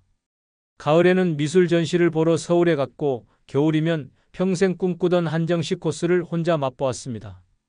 주변에선 그 돈이면 손주에게 학원비를 주지라는 말도 했지만 김 씨는 웃으며 대답했습니다. 내가 행복해야 손주 얼굴 보면서도 웃을 수 있지. 그 결과 김 씨는 또래보다 훨씬 밝았고 건강도 좋아졌습니다. 동네 사람들은 그를 나이 들수록 젊어지는 사람이라 불렀습니다. 결국 노년의 작은 사치는 사치가 아닙니다. 그것은 남은 인생을 채우는 색깔이며 나를 지키는 방패입니다. 오늘 내 마음을 설레게 할 무언가의 돈과 시간을 쓰는 용기, 그것이 혼자 잘 사는 첫 걸음입니다. 그리고 그 차이는 남의 눈치 속의 회한으로 늙어갈지 아니면 웃음과 설렘 속에 나이 들지 결정짓습니다. 노년에 혼자 잘 사는 두 번째 방법은 하루 일과의 규칙을 두는 것입니다. 규칙 없는 하루는 시간을 갉아먹는 좀벌레와 같습니다. 아침에 눈을 떴는데 일어나야 할 이유가 없다면 이미 노년의 절반은 무너진 것입니다. 시계는 돌아가지만 삶은 멈춰 있고 몸은 살아 있어도 영혼은 이미 퇴색한 상태가 됩니다. 처음엔 이렇게 쉬는 것도 좋다 싶지만 그 달콤한 게으름은 곧 무기력이라는 독으로 변합니다. 한두 날 늦잠으로 시작된 흐트러짐은 식사 시간을 무너뜨리고 활동을 줄이며 결국 하루 전체를 집어삼킵니다. 낮과 밤이 뒤바뀌고 해를 봐도 감흥이 없고 목욕조차 귀찮아집니다. 이 무너진 패턴은 몸을 병들게 하고 마음을 고립시킵니다. 스스로를 가둔 감옥이 되어 세상과의 연결을 스스로 끊어버리게 됩니다. 규칙은 단순히 시간을 지키는 게 아닙니다. 그것은 나는 아직 살아있다는 선언이며 스스로를 존엄하게 유지하는 최소한의 약속입니다. 매일 정해진 시간에 일어나고 식사와 운동, 외출과 휴식의 틀을 지키면 삶은 흐름을 얻습니다. 몸이 리듬을 기억하고 마음이 안정되며 하루하루가 의미를 되찾습니다. 반대로 규칙 없는 하루는 인생을 시궁창으로 끌고 갑니다. 첫 번째 사례는 인천에 사는 정영호 씨의 이야기입니다. 70세가 되자 은퇴 후 할 일이 없다는 이유로 매일 늦잠을 잤습니다. 새벽까지 TV를 보며 라면을 끓여 먹고 해가 중천에 뜰 때쯤 비몽사몽 일어나 대충 식사를 때웠습니다. 외출은 거의 없었고 낮에는 소파에 누워 스마트폰 게임만 하다 저녁을 맞았습니다. 몇 달이 지나자 체중이 급격히 늘고 혈압은 치솟았으며 기억력은 눈에 띄게 떨어졌습니다. 사람과의 대화는 줄었고 거울 속 자신의 모습이 낯설어졌습니다. 결국 그는 뇌경색 전조 증상으로 응급실에 실려갔습니다. 의사는 단호하게 말했습니다. 이대로 살면 1년도 버티기 어렵습니다. 정 씨는 그제야 깨달았습니다. 규칙 없는 하루가 몸을 죽이고 마음을 썩히고 있었다는 사실을. 하지만 이미 건강은 되돌리기 어려운 상태였습니다. 그는 병상에서 친구에게 이런 말을 했습니다. 나는 시간을 죽인 게 아니라 시간이 나를 죽였어. 반대로 규칙 있는 하루로 인생을 다시 쥔 사람도 있습니다. 경남 진주에 사는 김미자 씨는 남편과 사별한 후 몇 달간 무너졌습니다. 하루 종일 잠옷 차림으로 집안에만 있었고 끼니도 대충 때웠습니다. 하지만 어느 날 거울 속 초라한 자신을 보고 결심했습니다. 내가 나를 버리면 아무도 지켜주지 않는다. 그날부터 김 씨는 아침 6시의 기상에 창문을 열고 환기하며 하루를 시작했습니다. 7시엔 간단한 스트레칭, 8시엔 정성껏 차린 아침 식사, 오전엔 독서나 손바느질, 오후엔 동네 한 바퀴 걷기, 저녁엔 따뜻한 목욕과 가벼운 스트레칭으로 마무리했습니다. 처음엔 버거웠지만 한 달이 지나자 피부가 좋아지고 표정이 밝아졌으며 몸무게와 혈압이 안정됐습니다. 무엇보다 삶이 다시 흘러가기 시작했습니다. 이웃들은 왜 이렇게 젊어졌냐고 물었고 김 씨는 웃으며 대답했습니다. 규칙이 나를 살렸어요. 하루를 잡으니 인생이 잡히더군요. 결국 노년의 하루는 어떻게 보내느냐에 따라 남은 인생의 가치를 결정합니다. 무너진 하루는 삶을 좀먹지만 규칙 있는 하루는 생명을 되살립니다. 당신의 하루는 지금 흐르고 있습니까? 썩어가고 있습니까? 그 선택은 오직 당신 손에 달려 있습니다. 노년에 혼자 잘 사는 세 번째 방법은 주변 환경을 깔끔하게 유지하는 것입니다. 어질러진 방은 단순히 보기 싫은 공간이 아니라 마음을 무너뜨리고 인생을 갉아먹는 독입니다. 바닥에는 먼지가 쌓이고 싱크대에는 설거지거리가 며칠째 방치되고 옷더미가 방 한쪽을 점령한 채 썩어가면 그 공간에서 사는 사람도 똑같이 무너집니다. 시야에 보이는 모든 혼란은 뇌를 피곤하게 만들고 의욕을 앗아가며 결국 삶 자체를 포기하게 합니다. 깔끔함은 사치가 아닙니다. 그것은 건강이고 생존이고 존엄입니다. 지저분한 환경은 곰팡이와 해충을 불러오고 공기를 탁하게 만듭니다. 여름엔 냄새가 썩은 듯 진동하고 겨울엔 눅눅한 먼지가 기침을 유발합니다. 무엇보다 어질러진 집은 외부와의 연결을 끊게 합니다. 누군가 찾아온다고 하면 불안부터 앞서고 결국 사람을 피하게 됩니다. 그렇게 고립된 채 쓰레기 더미 속에서 몸과 마음이 함께 병들어갑니다. 반대로 깨끗한 집은 사람을 초대하게 만들고 나 자신에게도 나는 아직 살아있다는 신호를 보냅니다. 첫 번째 사례는 충격적입니다. 경북 구미에 사는 박춘배 씨는 아내와 사별한 후 집안일에 손을 놓았습니다. 처음엔 설거지를 미루는 정도였지만 점점 빨래도 하지 않고 쓰레기 버리는 날도 놓치기 시작했습니다. 1년이 지나자 거실은 빈 박스와 옷가지로 산을 이루고 부엌에서는 썩은 음식 냄새가 코를 찔렀습니다. 여름 한복판, 바퀴벌레와 파리가 들끓었고 이웃들은 악취 민원까지 넣었습니다. 그는 혼자 사는데 뭐 어떠냐고 했지만 실제로는 집안의 지저분함이 그의 건강을 망치고 있었습니다. 곰팡이로 인해 호흡기 질환이 악화됐고 발에 난 상처는 덮인 먼지와 세균 때문에 곪았습니다. 결국 그는 폐렴으로 입원했고 의사는 이렇게 말했습니다. 집을 정리하지 않으면 다시는 건강을 되찾기 힘듭니다. 하지만 퇴원 후에도 그는 손을 놓았고 몇 달 뒤 쓰러진 채 발견됐습니다. 방 안엔 여전히 그를 잠식한 혼돈이 가득했습니다. 반대로 스스로 환경을 다스리며 삶을 되살린 사람도 있습니다. 전남 여수의 김혜란 씨는 남편과 이혼 후 한동안 집안을 방치하며 살았습니다. 하지만 거울 속 초라한 자신과 쓰레기 더미 속 부엌을 본 순간 깨달았습니다. 이대로 가면 나는 사람도 집도 버린다. 그날부터 그녀는 하루 1시간씩 정리와 청소를 생활화했습니다. 매주 쓰레기 버리는 날을 놓치지 않았고 계절이 바뀔 때마다 옷과 물건을 과감히 버렸습니다. 부엌 싱크대는 늘 비우고 거실 테이블엔 꽃 한 송이를 올려뒀습니다. 처음엔 단순한 청소였지만 어느새 마음까지 맑아졌습니다. 깨끗한 공간에서 커피를 마시는 순간 그녀는 혼자 살아도 이렇게 행복할 수 있구나라는 확신을 얻었습니다. 그 후로 그녀의 집은 친구들이 먼저 놀러 오고 싶어 하는 공간이 됐고 그녀 스스로도 외출과 모임을 즐기게 됐습니다. 노년에 혼자 산다는 건 결국 내가 사는 공간이 곧 나 자신이 된다는 뜻입니다. 주변 환경을 버려두면 인생도 버려지고 깔끔하게 가꾸면 하루가 달라집니다. 지금 당신의 방이 곧 당신의 내면입니다. 그 방이 지옥인지 안식처인지는 오직 당신의 선택에 달려 있습니다. 노년에 혼자 잘 사는 네 번째 방법은 응급 상황에 대비한 연락망을 갖추는 것입니다.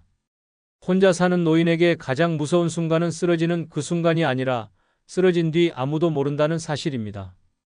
단 1분이 생사를 가르는 상황에서 연락할 사람이 없다는 건 곧 사형 선고와 같습니다. 집안에서 넘어져 골절이 돼도 심장이 멎는 전조 증상이 와도 휴대폰 하나 잡을 힘이 없으면 그 자리에서 인생은 끝납니다. 뉴스 속 고독사 이야기는 남의 일이 아닙니다. 연락망이 없는 노인은 세상과 단절된 채 홀로 사라집니다. 살아있어도 이미 세상 밖에서는 존재가 지워진 것이나 다름없습니다. 연락망은 단순히 전화번호를 저장해두는 것이 아닙니다. 비상시에 바로 연락할 수 있는 사람, 내가 하루 이상 연락이 없으면 먼저 찾아와 줄 사람, 평소 내 건강 상태를 알고 있는 사람을 말합니다. 이런 안전망이 있느냐 없느냐가 위기에서 살아날 확률을 결정합니다.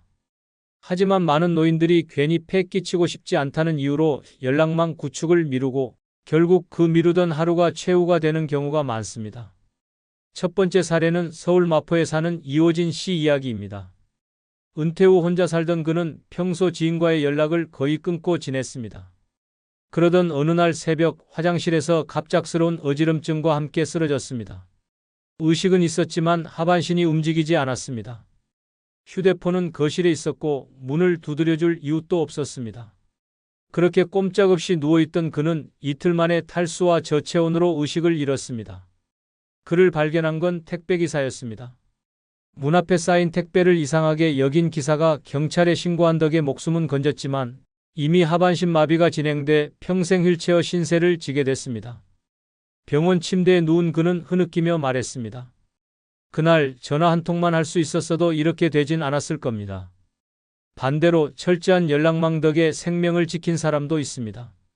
경북 포항에 사는 장영자 씨는 혼자 산 지 15년째였지만 동네 주민 3명, 먼 친척 1명, 그리고 구청 사회복지 담당자까지 포함된 비상 연락망을 만들어뒀습니다. 매일 아침 9시와 저녁 8시 한 번이라도 전화를 받지 않으면 즉시 집으로 확인하러 오도록 약속해뒀습니다. 어느 날 저녁 장 씨는 부엌에서 요리를 하다 끓는 국물이 쏟아져 심한 화상을 입고 주저앉았습니다. 고통에 몸부림치다 휴대폰을 잡지 못했지만 10분 뒤 전화를 받은 친척이 목소리가 이상하다는 걸 느끼고 곧장 이웃에게 연락했습니다.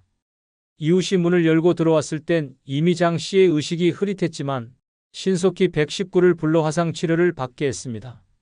의사는 조금만 늦었어도 쇼크로 의식불명에 빠질 수 있었다고 말했습니다. 장 씨는 그날 이후 더 단단하게 연락망을 유지하며 말합니다. 사람이 죽느냐 사느냐는 결국 누가 날 찾느냐에 달린 겁니다.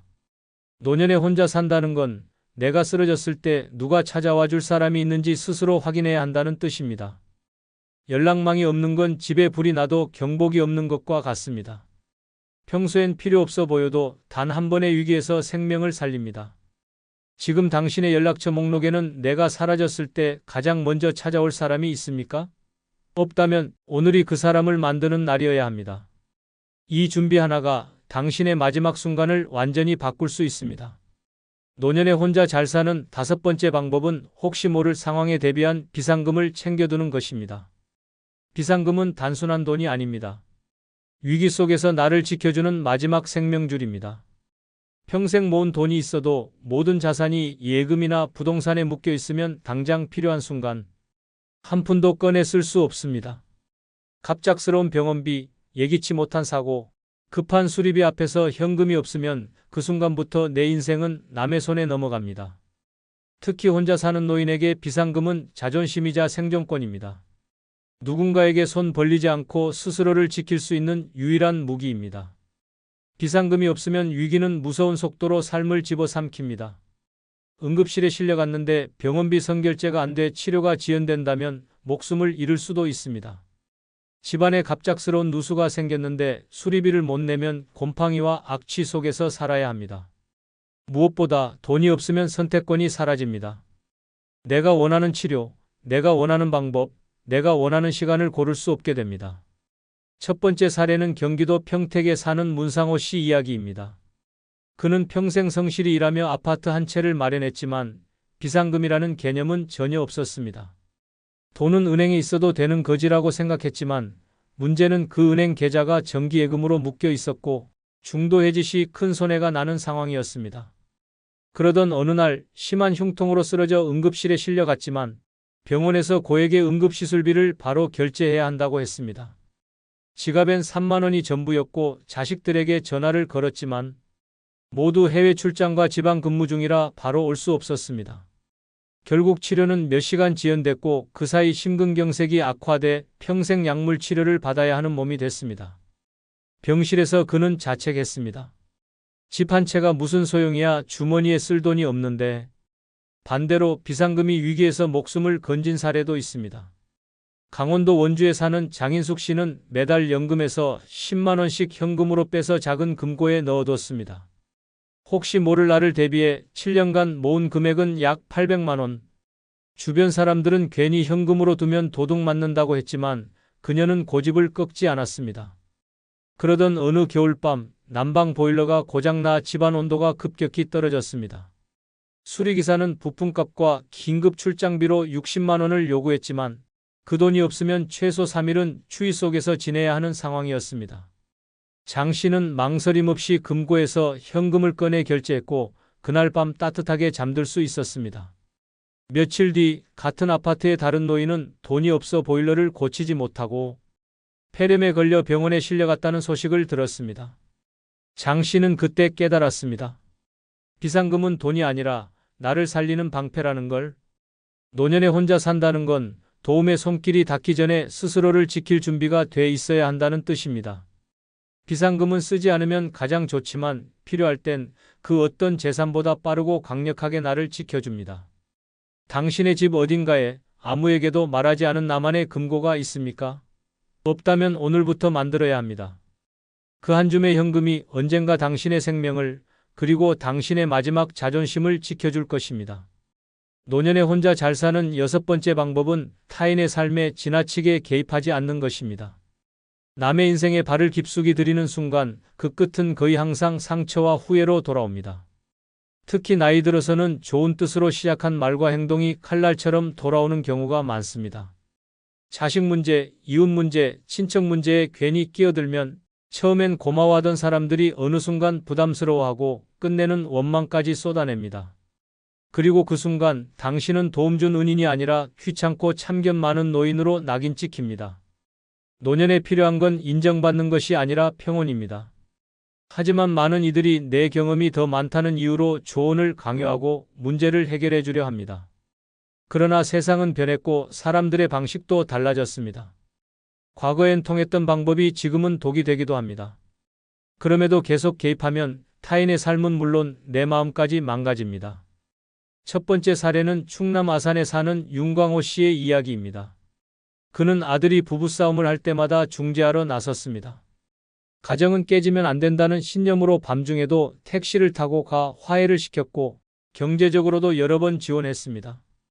그러나 어느 날 며느리와의 통화에서 아버님이 자꾸 우리 일에 끼어들어서 더 힘들어요라는 말을 듣게 됐습니다. 그 말이 가슴에 비수처럼 꽂혔지만 결정타는 아들이었습니다. 아버지, 이제 제 가정일은 저희에게 맡겨주세요. 간섭이 아니라 참견입니다. 결국 윤 씨는 며칠 동안 밥도 못 넘기며 방에 틀어박혔고 그 후로 아들과의 관계는 눈에 띄게 멀어졌습니다. 그는 씁쓸하게 말했습니다. 나는 가족을 지킨다고 믿었는데 사실은 나만 부서지고 있었더군. 반대로 개입을 멈춘 뒤 평온을 되찾은 사람도 있습니다. 전북 정읍의 한은자 씨는 젊었을 때부터 동네 사람들의 고민을 들어주고 문제를 해결해주는 해결사로 불렸습니다. 그러나 나이가 들자 그 역할이 점점 짐이 됐습니다. 누군가는 금전 문제까지 떠넘겼고 누군가는 부탁이 거절되자 뒤에서 험담을 퍼뜨렸습니다. 결국 한 씨는 마음을 단단히 먹고 이렇게 선언했습니다. 이제부터는 내일 아니면 모르는 일. 처음엔 주변에서 서운해했지만 시간이 지나자 오히려 관계가 깔끔해졌습니다. 남의 문제에 감정 소모할 일이 줄어드니 혈압이 안정되고 표정이 부드러워졌습니다. 대신 그녀는 그 시간과 에너지를 여행과 취미생활에 쏟았습니다. 1년 뒤 그녀는 이렇게 말했습니다. 남의 인생에 덜 얽히니 내 인생이 비로소 살아나더군요. 노년의 타인의 삶에 지나치게 개입하는 건 불필요한 적을 만드는 것과 같습니다. 도와준다고 시작했지만 결국 원망만 남고 관계가 무너집니다. 혼자 잘 산다는 건 고립이 아니라 내 경계를 지키며 평온을 지킨다는 뜻입니다. 당신의 평화를 위협하는 건 외부의 적이 아니라 스스로 열어준 그 경계일 수 있습니다. 오늘부터 그 문을 닫으십시오. 그 순간 남은 인생이 훨씬 가벼워지고 훨씬 안전해집니다. 한번 냉정히 생각해 보십시오. 결국 우리는 모두 혼자가 됩니다. 자식도 배우자도 친구도 언젠가는 곁을 떠납니다. 장례식장에 조문객은 많아도 노인의 병실은 늘 텅 비어 있습니다.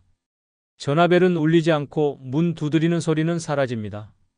그렇게 홀로 남겨진 순간 준비하지 못한 사람은 무너지고 준비한 사람은 살아남습니다. 돈이 있어도 건강이 조금 남아 있어도 마음이 준비되지 않으면 노후는 지옥입니다.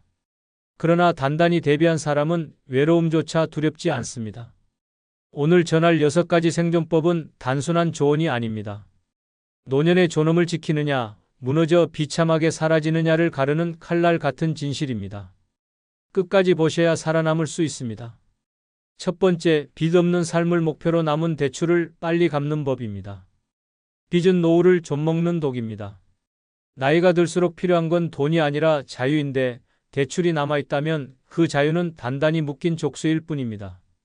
매달 꼬박꼬박 빠져나가는 이자만 봐도 숨이 턱 막히고 통장에 찍힌 마이너스 잔액은 노후의 자존심을 갈갈이 찢어 놓습니다. 그러니 남은 대출을 최대한 빨리 갚는 것, 그것이 진짜 노후 생존법입니다.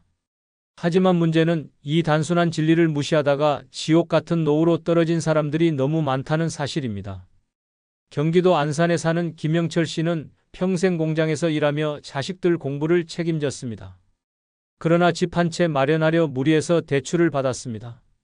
퇴직 후 연금이 나오기 시작했지만 매달 연금의 절반이 대출 이자로 빠져나갔습니다. 아픈 무릎 때문에 병원에 가야 했지만 병원비조차 아까워 버텼습니다. 결국 무릎은 망가지고 거동이 불편해졌습니다. 그렇게 되자 자식들도 슬쩍 거리를 두었습니다. 아버지, 저희도 힘들어요. 차갑게 들려오는 말에 가슴이 무너졌습니다. 결국 그는 집을 팔고 월세방으로 옮겨야 했습니다. 대출을 빨리 갚지 못한 대가였습니다. 반대로 충북 제천에 사는 박상호 씨는 달랐습니다. 그는 평생 대출을 빚의 사슬이라 여겼습니다. 퇴직 전에 가진 빚을 모두 갚기 위해 허리띠를 졸라맸습니다. 친구들이 해외여행을 갈 때도 자식 결혼식에 과한 지원을 하지도 않았습니다. 대신 빚을 끊어내는 데 집중했습니다. 은행의 채무증명서에서 영원이라는 글자를 확인한 날 그는 말했다고 합니다. 이제야 숨이 쉬어진다. 지금은 국민연금으로 소박하게 살지만 남는 게 바로 자유였습니다. 병원에 갈 때도 여행을 떠날 때도 그 어떤 눈치도 보지 않습니다. 서울 강동구의 이순자 씨는 정반대의 길을 걸었습니다. 자식이 사달라는 아파트 청약 통장을 대신 내주기 위해 노후 자금을 털어 대출을 보증해 주었습니다. 처음엔 효녀 소리 들으며 뿌듯했습니다. 하지만 몇 년 뒤 자식의 사업이 망하면서 대출금이 고스란히 본인 책임으로 돌아왔습니다. 그때부터 악몽이 시작됐습니다. 매달 이자 독촉장이 날아들었고 전화벨 소리만 들어도 가슴이 쿵 내려앉았습니다. 은행 창구에서 연체 통보를 받으며 그동안 자식 위해 희생한 게 결국 이거구나라는 자괴감에 눈물이 흘렀습니다. 결국 집까지 경매에 넘어가고 그는 한순간에 무주택 노인이 됐습니다. 전북 군산에 사는 최정옥 씨는 다르게 선택했습니다. 남편이 세상을 떠난 뒤 그녀는 생활비를 줄여가며 원리금 상환을 최우선으로 삼았습니다. 주변 사람들은 그 돈 좀 늦게 갚아도 되지 않냐며 말렸지만 그는 귀를 닫았습니다. 노후의 빚이란 독약이 될 것을 알았기 때문입니다. 몇 년간 외식도 줄이고 심지어 겨울 난방비도 아끼며 살아 결국 대출을 모두 갚았습니다. 지금 그녀는 말합니다. 비록 가난하게 살아도 빚이 없는 지금이 가장 부자 같다. 이처럼 빚을 끝내지 못한 사람은 하루하루가 불안으로 갉아먹히고 빚을 청산한 사람은 그 자체로 자유를 얻습니다. 노후는 돈보다 마음의 안정이 중요합니다. 하지만 빚이 있으면 하루도 편히 잠들 수 없습니다. 내일 또 어떤 고지서가 날아올지, 어떤 독촉 전화가 울릴지 끊임없이 가슴을 죄어옵니다. 반대로 대출이 영원이 된 순간 삶은 달라집니다. 남 눈치 보지 않고 자식에게 손 벌리지 않고 내가 하고 싶은 선택을 내 힘으로 할 수 있습니다. 빚은 단순히 돈의 문제가 아닙니다. 그것은 노년의 존엄을 앗아가는 무서운 괴물입니다. 그러니 늦기 전에 결심해야 합니다. 남은 대출을 최대한 빨리 갚고 빚 없는 삶을 만드는 것. 그것이 진짜 현명한 노후 생존법입니다. 두 번째, 작은 건강 이상도 미루지 않고 바로 돌보는 법입니다. 노후의 가장 무서운 적은 큰 병이 아니라 작은 증상을 방치하는 것입니다. 가볍게 생각한 두통, 그냥 넘긴 속쓰림, 대수롭지 않게 여긴 기침이 결국 돌이킬 수 없는 병으로 자라납니다. 나이 든 몸은 신호를 보냅니다. 그런데 그 신호를 무시하는 순간 삶은 무너집니다. 서울 도봉구에 사는 김순자 씨는 늘 위가 약했습니다. 속이 더부룩하고 체한 듯한 느낌이 잦았지만 나이 탓이라며 소화제를 먹고 넘겼습니다. 몇 달 뒤 갑자기 극심한 복통으로 응급실에 실려갔습니다. 결과는 위암 말기였습니다. 치료비는 눈덩이처럼 불어났고 체력은 버텨내지 못했습니다. 그녀는 눈물로 말했습니다. 그때 병원에만 갔어도 살았을 텐데. 사소한 증상이라 무시했던 결과가 삶을 송두리째 앗아간 것입니다. 반대로 충남 아산에 사는 박영수 씨는 달랐습니다. 평소 혈압이 조금만 올라가도 곧바로 병원을 찾았습니다. 주변 사람들은 괜히 호들갑 떤다고 비웃었지만 그는 아랑곳하지 않았습니다. 정기검진에서 작은 협착 증상이 발견됐고 조기에 스텐트 시술을 받았습니다. 만약 몇 달만 미뤘다면 대동맥 파열로 생명을 잃을 뻔했습니다. 그는 지금도 말합니다. 사람들이 놀려도 병원은 가야 한다. 살아있어야 뭐라도 하지 않겠나? 경기도 용인에 사는 최은희 씨는 목에 멍울이 잡혔습니다. 하지만 별다른 통증이 없어 그냥 두었습니다. 괜찮겠지라는 안일함이 화를 불렀습니다. 반년 뒤 목이 부어 숨쉬기조차 힘들어졌을 때 병원에 갔습니다. 이미 갑상선암이 전이된 상태였습니다. 수술 후에도 합병증으로 평생 약을 먹으며 살아야 했습니다. 그녀는 후회했습니다. 그 작은 멍울을 바로 잡았더라면 지금 이 고생은 안 했을 텐데. 전북 정읍에 사는 장동수 씨는 작은 신호에도 예민했습니다. 새벽마다 가슴이 답답해지는 증상이 생기자 곧바로 진료를 받았습니다. 검사 결과 협심증 초기였고 약물 치료만으로 호전될 수 있었습니다. 이후 그는 운동과 식습관을 고쳐 건강을 유지했습니다. 지금도 친구들과 등산을 다니며 웃습니다. 그는 말합니다. 내가 병원을 귀찮아했으면 지금쯤 무덤에 누워 있었을 거다. 사람들은 흔히 말합니다. 나이 들어서 여기저기 안 아픈 데가 어디 있냐. 그러나 바로 그 생각이 노후를 파괴합니다. 작은 증상은 단순한 노화가 아니라 경고 신호입니다. 그 신호를 무시하는 건 불난 집에 기름을 붓는 것과 같습니다. 병은 기다려주지 않습니다. 오늘의 작은 통증이 내일에 돌이킬 수 없는 죽음으로 변합니다. 노후는 이미 약해진 몸으로 버티는 시간입니다. 그렇게 더욱 작은 이상을 방치해서는 안 됩니다. 돈이 아깝다고, 귀찮다고 혹은 단순한 노화라고 치부하다가 생명을 내던지는 노인들이 너무 많습니다. 반대로 작은 신호에 민감하게 대응한 이들은 여전히 활기찬 노후를 살고 있습니다. 결국 차이는 단순합니다. 미루느냐, 바로 돌보느냐. 작은 차이가 생과 사를 가릅니다. 그러니 기억해야 합니다. 작은 기침도 사소한 통증도 모르는 멍울도 절대 무시하지 마십시오. 바로 병원에 가는 것. 그것이 노후를 지켜내는 가장 현명한 생존법입니다. 세 번째, 나를 무시하는 사람과는 인연을 끊는 법입니다. 노후의 가장 무서운 독은 병이 아니라 인간관계의 상처입니다. 나를 무시하고 깔보는 사람 곁에 있으면 하루하루가 지옥이 됩니다.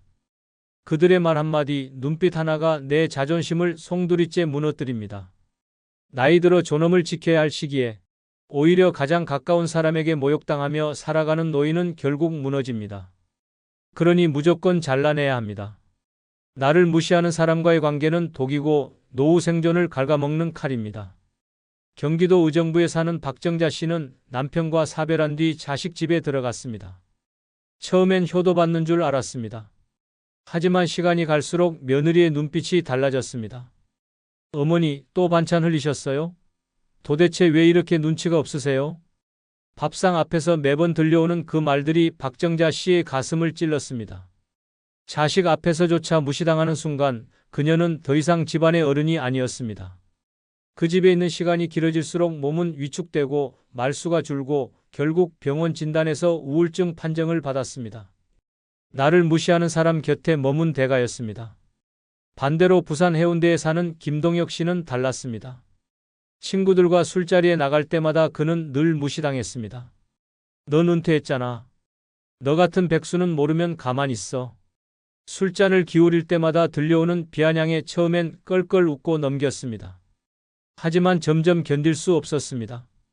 결국 그는 단호히 말했습니다. 난 이제 너희랑 어울리지 않겠다. 연락을 끊고 대신 동네서의 동호회에 들어갔습니다. 놀랍게도 그곳에선 한 번도 무시당하지 않았습니다. 오히려 그의 열정을 존중해 주었고 그의 인생은 다시 활력을 찾았습니다. 김동혁 씨는 말했습니다. 무시하는 놈들과 어울리는 것보다 새로운 사람들과 웃는 게 훨씬 낫다. 서울 강북구에 사는 이영희 씨는 자식들에게조차 무시당했습니다. 용돈을 조금이라도 달라 하면 엄마, 돈 좀 아껴 쓰세요라는 핀잔이 돌아왔습니다. 명절에 준비한 음식도 왜 이렇게 짜냐, 왜 이렇게 오래된 냄새가 나냐는 말만 들었습니다. 결국 그녀는 자식에게 기대려는 마음을 끊었습니다. 혼자 월세방을 얻어 나와 살았습니다. 처음엔 두려웠지만 시간이 갈수록 자유로웠습니다. 아무도 그녀를 무시하지 않았고 그녀는 당당히 말했습니다. 혼자가 훨씬 낫다. 무시받느니 차라리 혼자가 낫다. 반대로 충남 논산의 정혜수 씨는 끝내 끊어내지 못했습니다. 자식이 무시하는 걸 알면서도 그래도 내 자식이니까라는 생각으로 버텼습니다. 매번 밥상 앞에서 들려오는 핀잔, 손주들 앞에서조차 당하는 무시는 그를 점점 무너뜨렸습니다. 결국 건강은 악화되고 병원에서마저 지속적 스트레스성 위염이라는 진단을 받았습니다. 그는 퇴원하며 말했습니다. 내가 용기 내서 끊었다면 지금처럼 초라하지 않았을 텐데. 노후의 인연은 단순해야 합니다. 나를 존중하는 사람과만 이어가고 나를 무시하는 사람과는 반드시 끊어야 합니다. 무시와 멸시는 독보다 빠르게 노년을 좀먹습니다. 자존심이 무너지면 삶 전체가 무너집니다. 반대로 존중 속에 살면 가진 게 없어도 당당합니다. 결국 차이는 선택입니다. 무시받으며 살 것인지 당당하게 살 것인지 늦기 전에 결단해야 합니다. 나를 무시하는 사람과는 단호히 인연을 끊는 것, 그것이 현명한 노후 생존법입니다. 네 번째, 죽음을 자연스럽게 받아들이는 법입니다. 노후의 가장 큰 공포는 죽음입니다. 그러나 죽음을 두려워할수록 삶은 비참해집니다. 피할 수 없는 것을 부정하고 애써 외면하다가 오히려 마지막을 더 고통스럽게 맞이하게 됩니다. 죽음을 받아들이는 것은 단념이 아니라 해방입니다. 두려움이 사라질 때 남은 삶은 훨씬 가볍고 자유로워집니다. 하지만 이를 거부한 사람과 받아들인 사람의 마지막은 극명하게 달랐습니다. 서울 서초구에 사는 한모 씨는 70대 후반에도 성형외과를 찾았습니다. 주름을 없애고 머리에 염색을 하고 젊음을 유지하려 애썼습니다. 그는 늘 말했습니다. 나는 늙는 게 싫어. 죽는 건 상상도 못하겠어. 하지만 아무리 몸부림쳐도 세월은 막을 수 없었습니다. 결국 병이 찾아왔고 병상에 누운 순간부터 그는 절망에 빠졌습니다.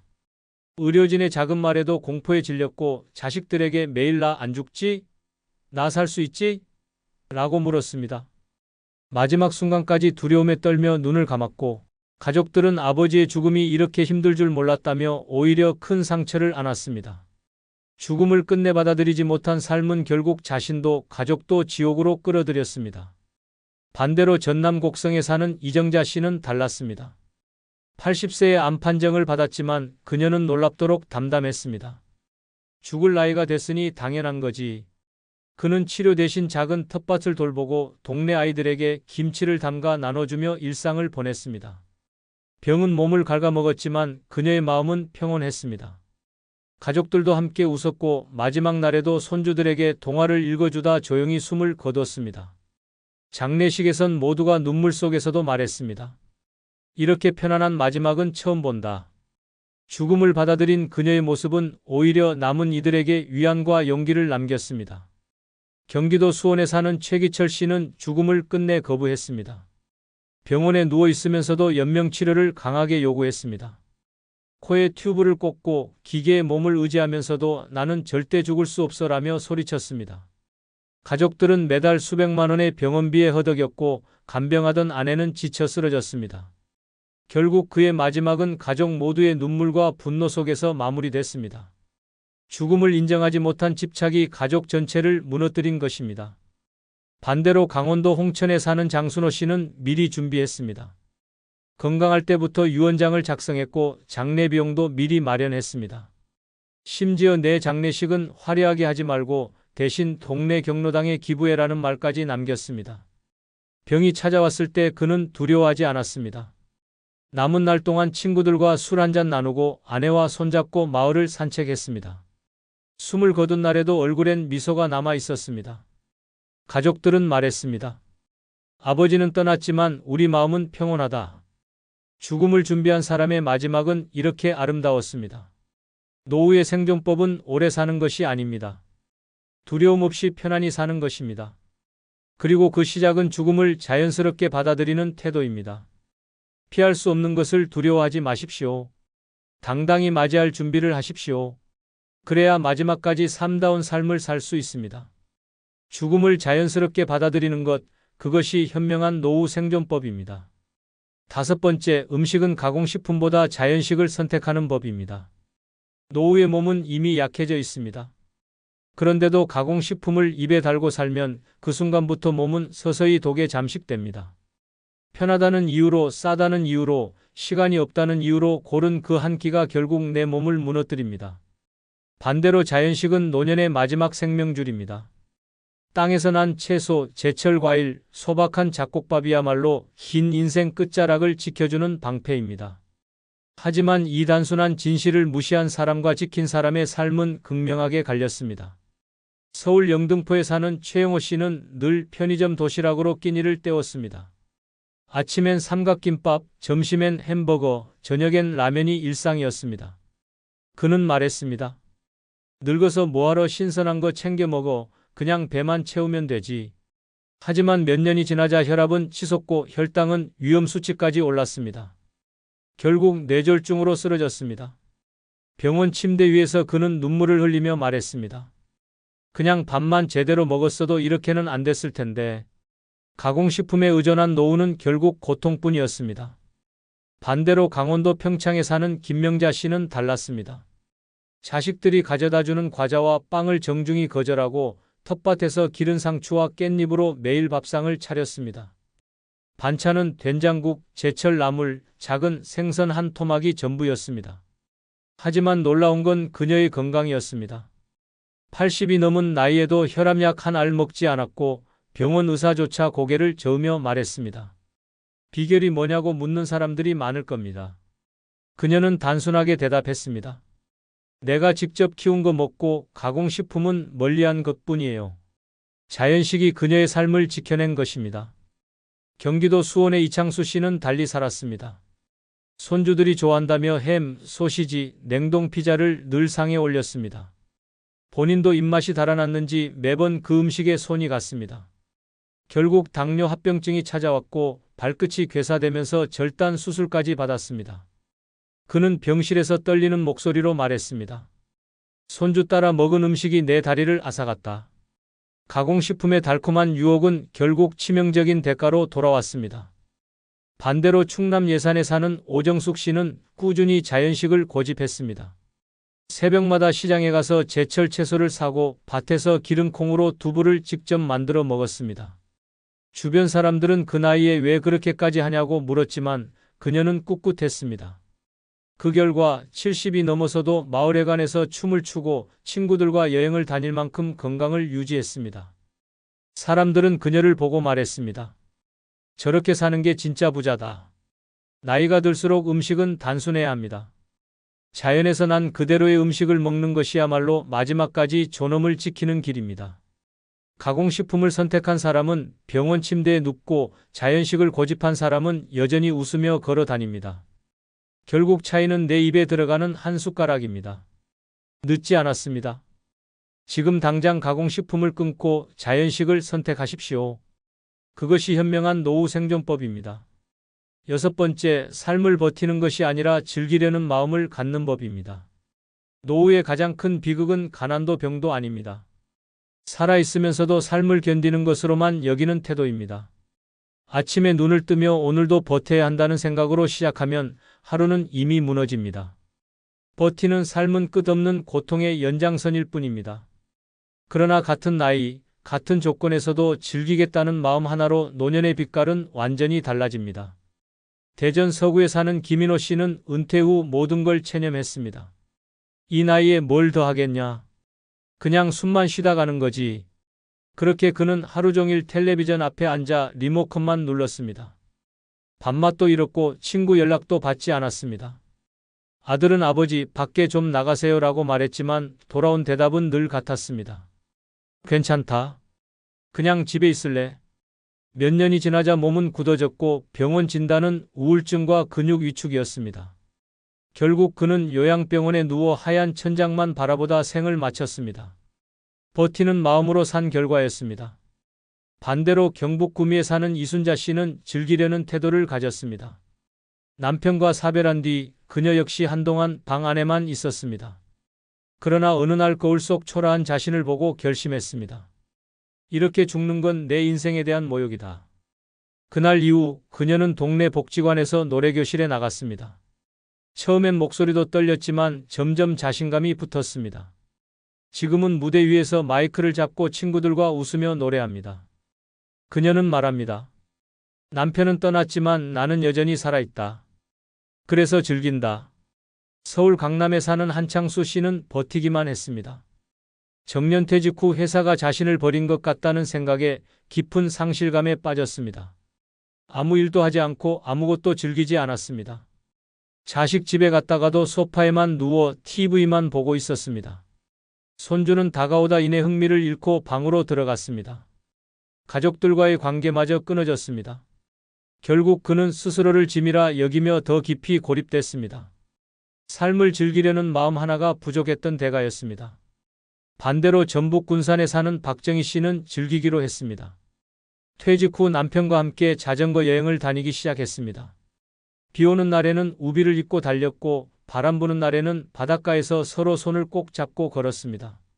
주변 사람들은 그 나이에 무슨 고생이냐고 했지만 그녀는 대답했습니다.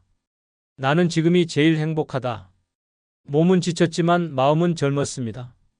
그녀는 여전히 삶을 버티는 것이 아닌 즐기는 법을 선택한 것입니다. 버티는 삶은 죽음을 기다리는 방 안의 그림자일 뿐입니다. 즐기는 삶은 마지막까지 나를 살아있게 만드는 불꽃입니다. 차이는 단 한 걸음, 단 한 선택입니다.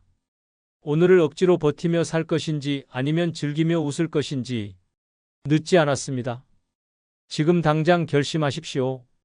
삶을 버티는 것이 아니라 즐기려는 마음, 그것이야말로 현명한 노후 생존법입니다. 집이 없다는 건 곧 존엄을 잃는 것입니다. 나이 들어 돈까지 없으면 이 말은 피할 수 없는 현실이 됩니다. 평생 피땀 흘려 일했는데도 결국 남의 집 월세방에 눌려 살며 집주인 눈치에 떠는 삶? 이게 지금 대한민국 수많은 노인의 초라한 모습입니다. 매달 월세에 쫓겨 장바구니를 들고 계산대 앞에서 카드를 긁다.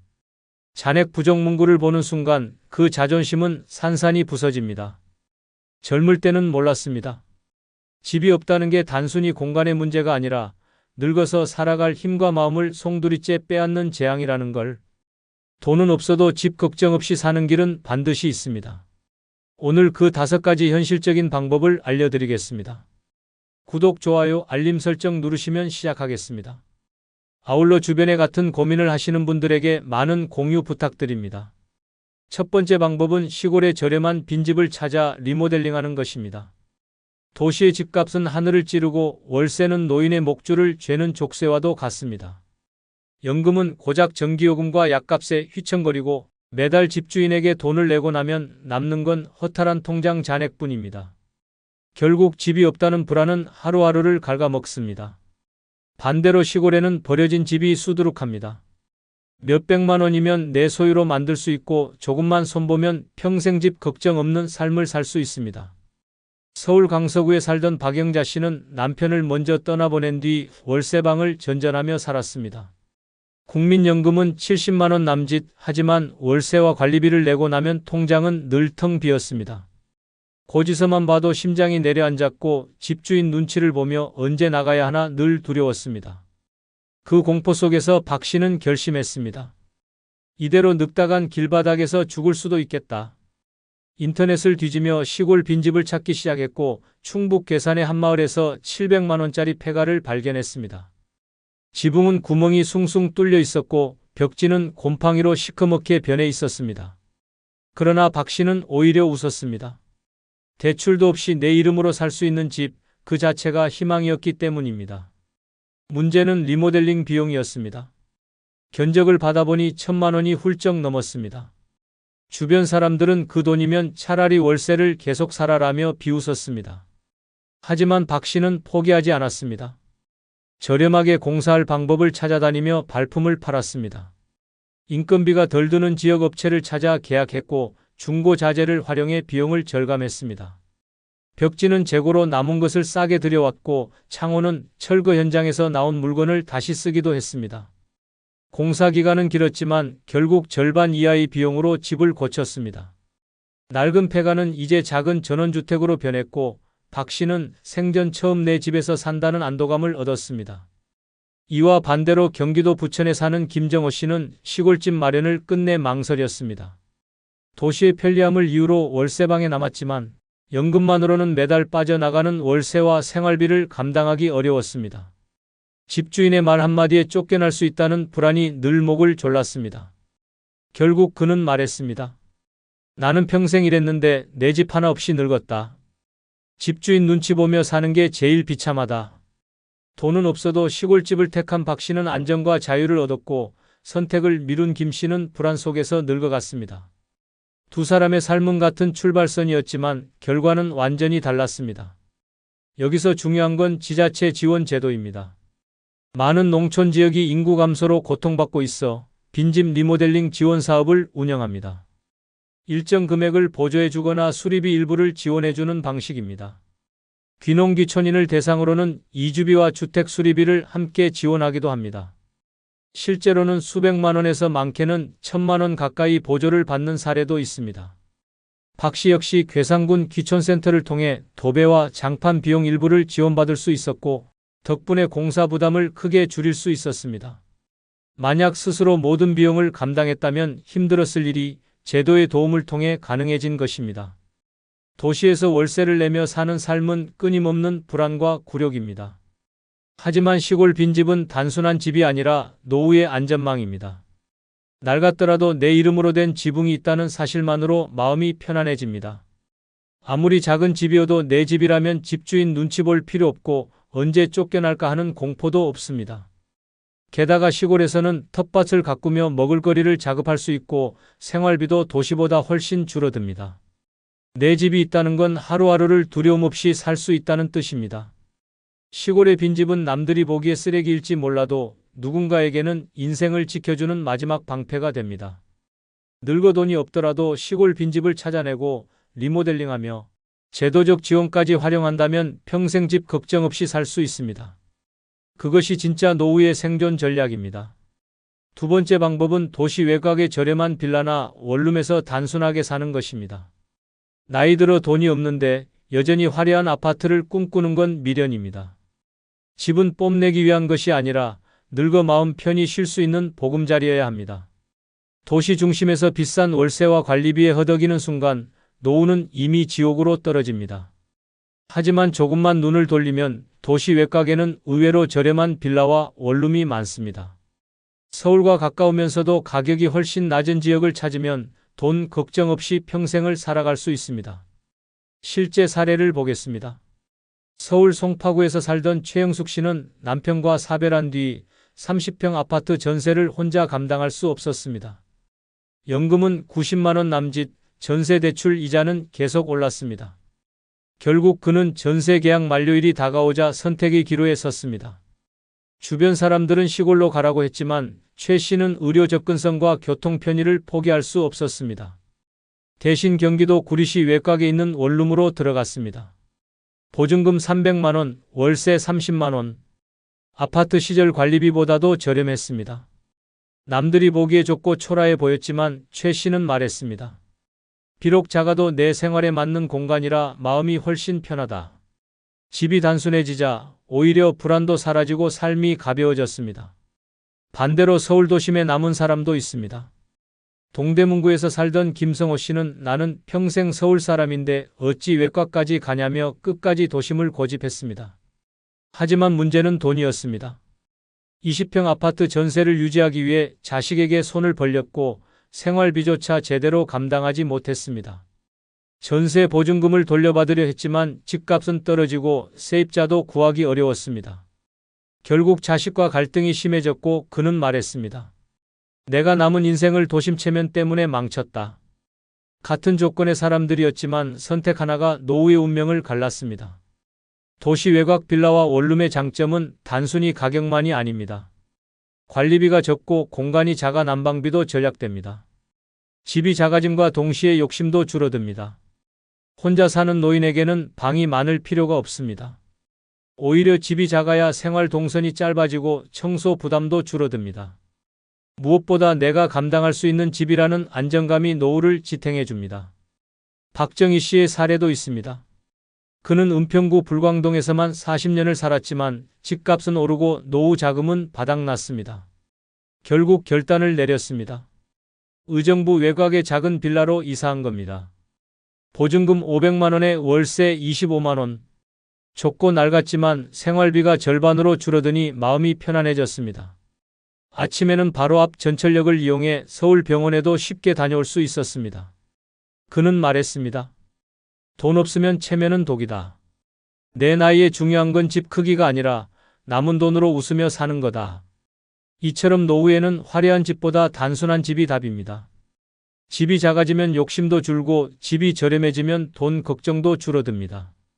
결국 도시 외곽의 빌라나 원룸은 불안한 노후를 지켜주는 마지막 안전망이 됩니다.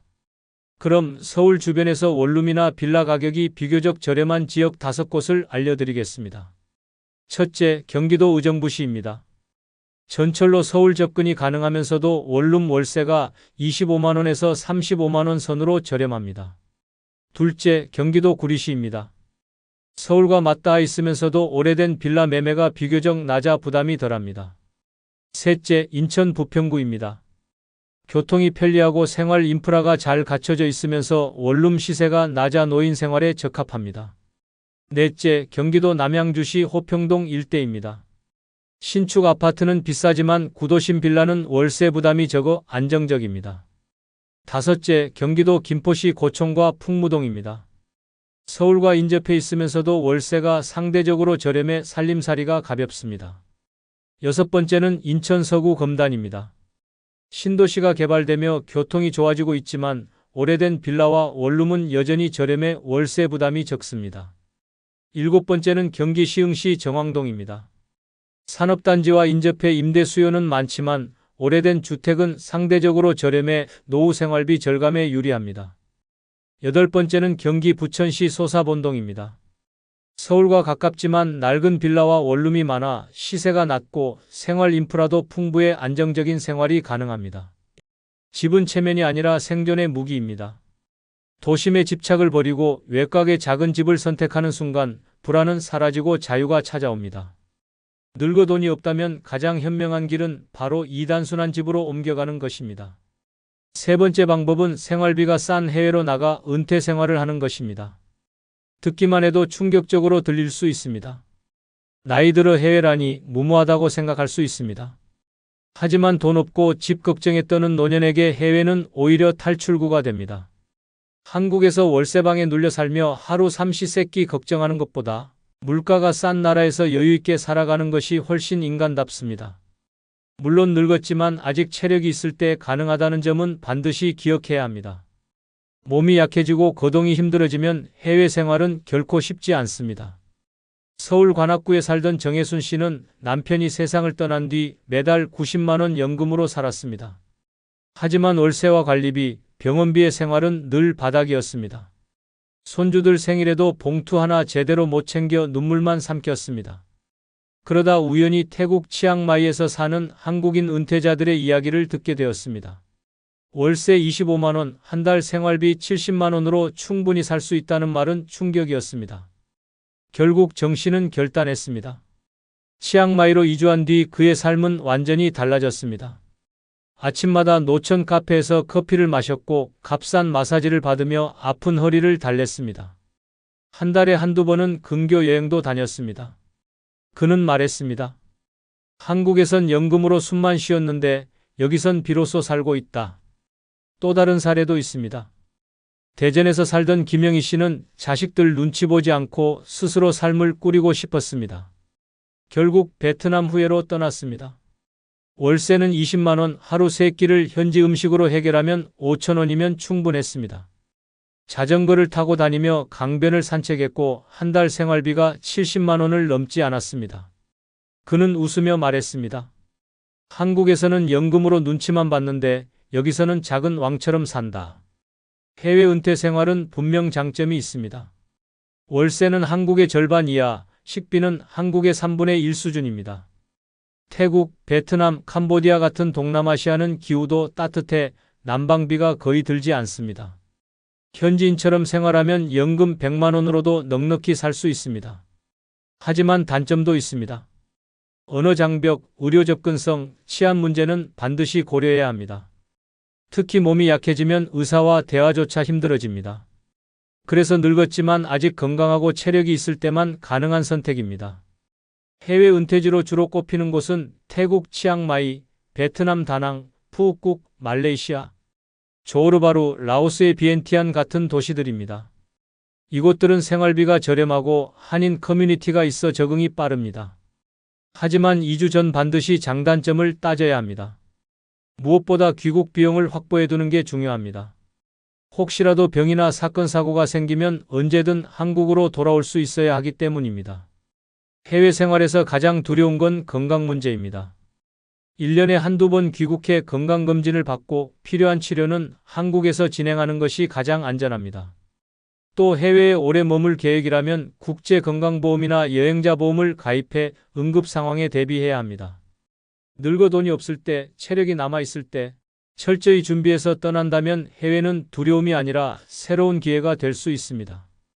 네 번째 방법은 정부 지원 임대아파트를 활용하는 것입니다. 노년에 가장 무서운 건 병이 아니라 집 걱정입니다. 언제 집주인이 나가라고 할지 몰라 불안에 떨고 월세를 내기 위해 손주 용돈조차 줄 수 없는 현실이 노인을 옥죄입니다.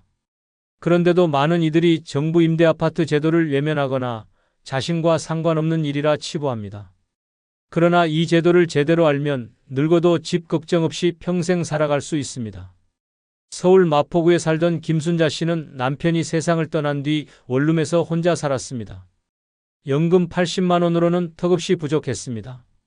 월세만 40만 원, 관리비와 전기세, 약값까지 내고 나면 한 달 내내 쫄쫄 굶는 수준이었습니다.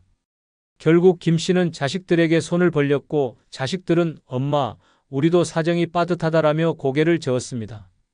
그때 김 씨가 알게 된 게 바로 영구 임대 아파트였습니다.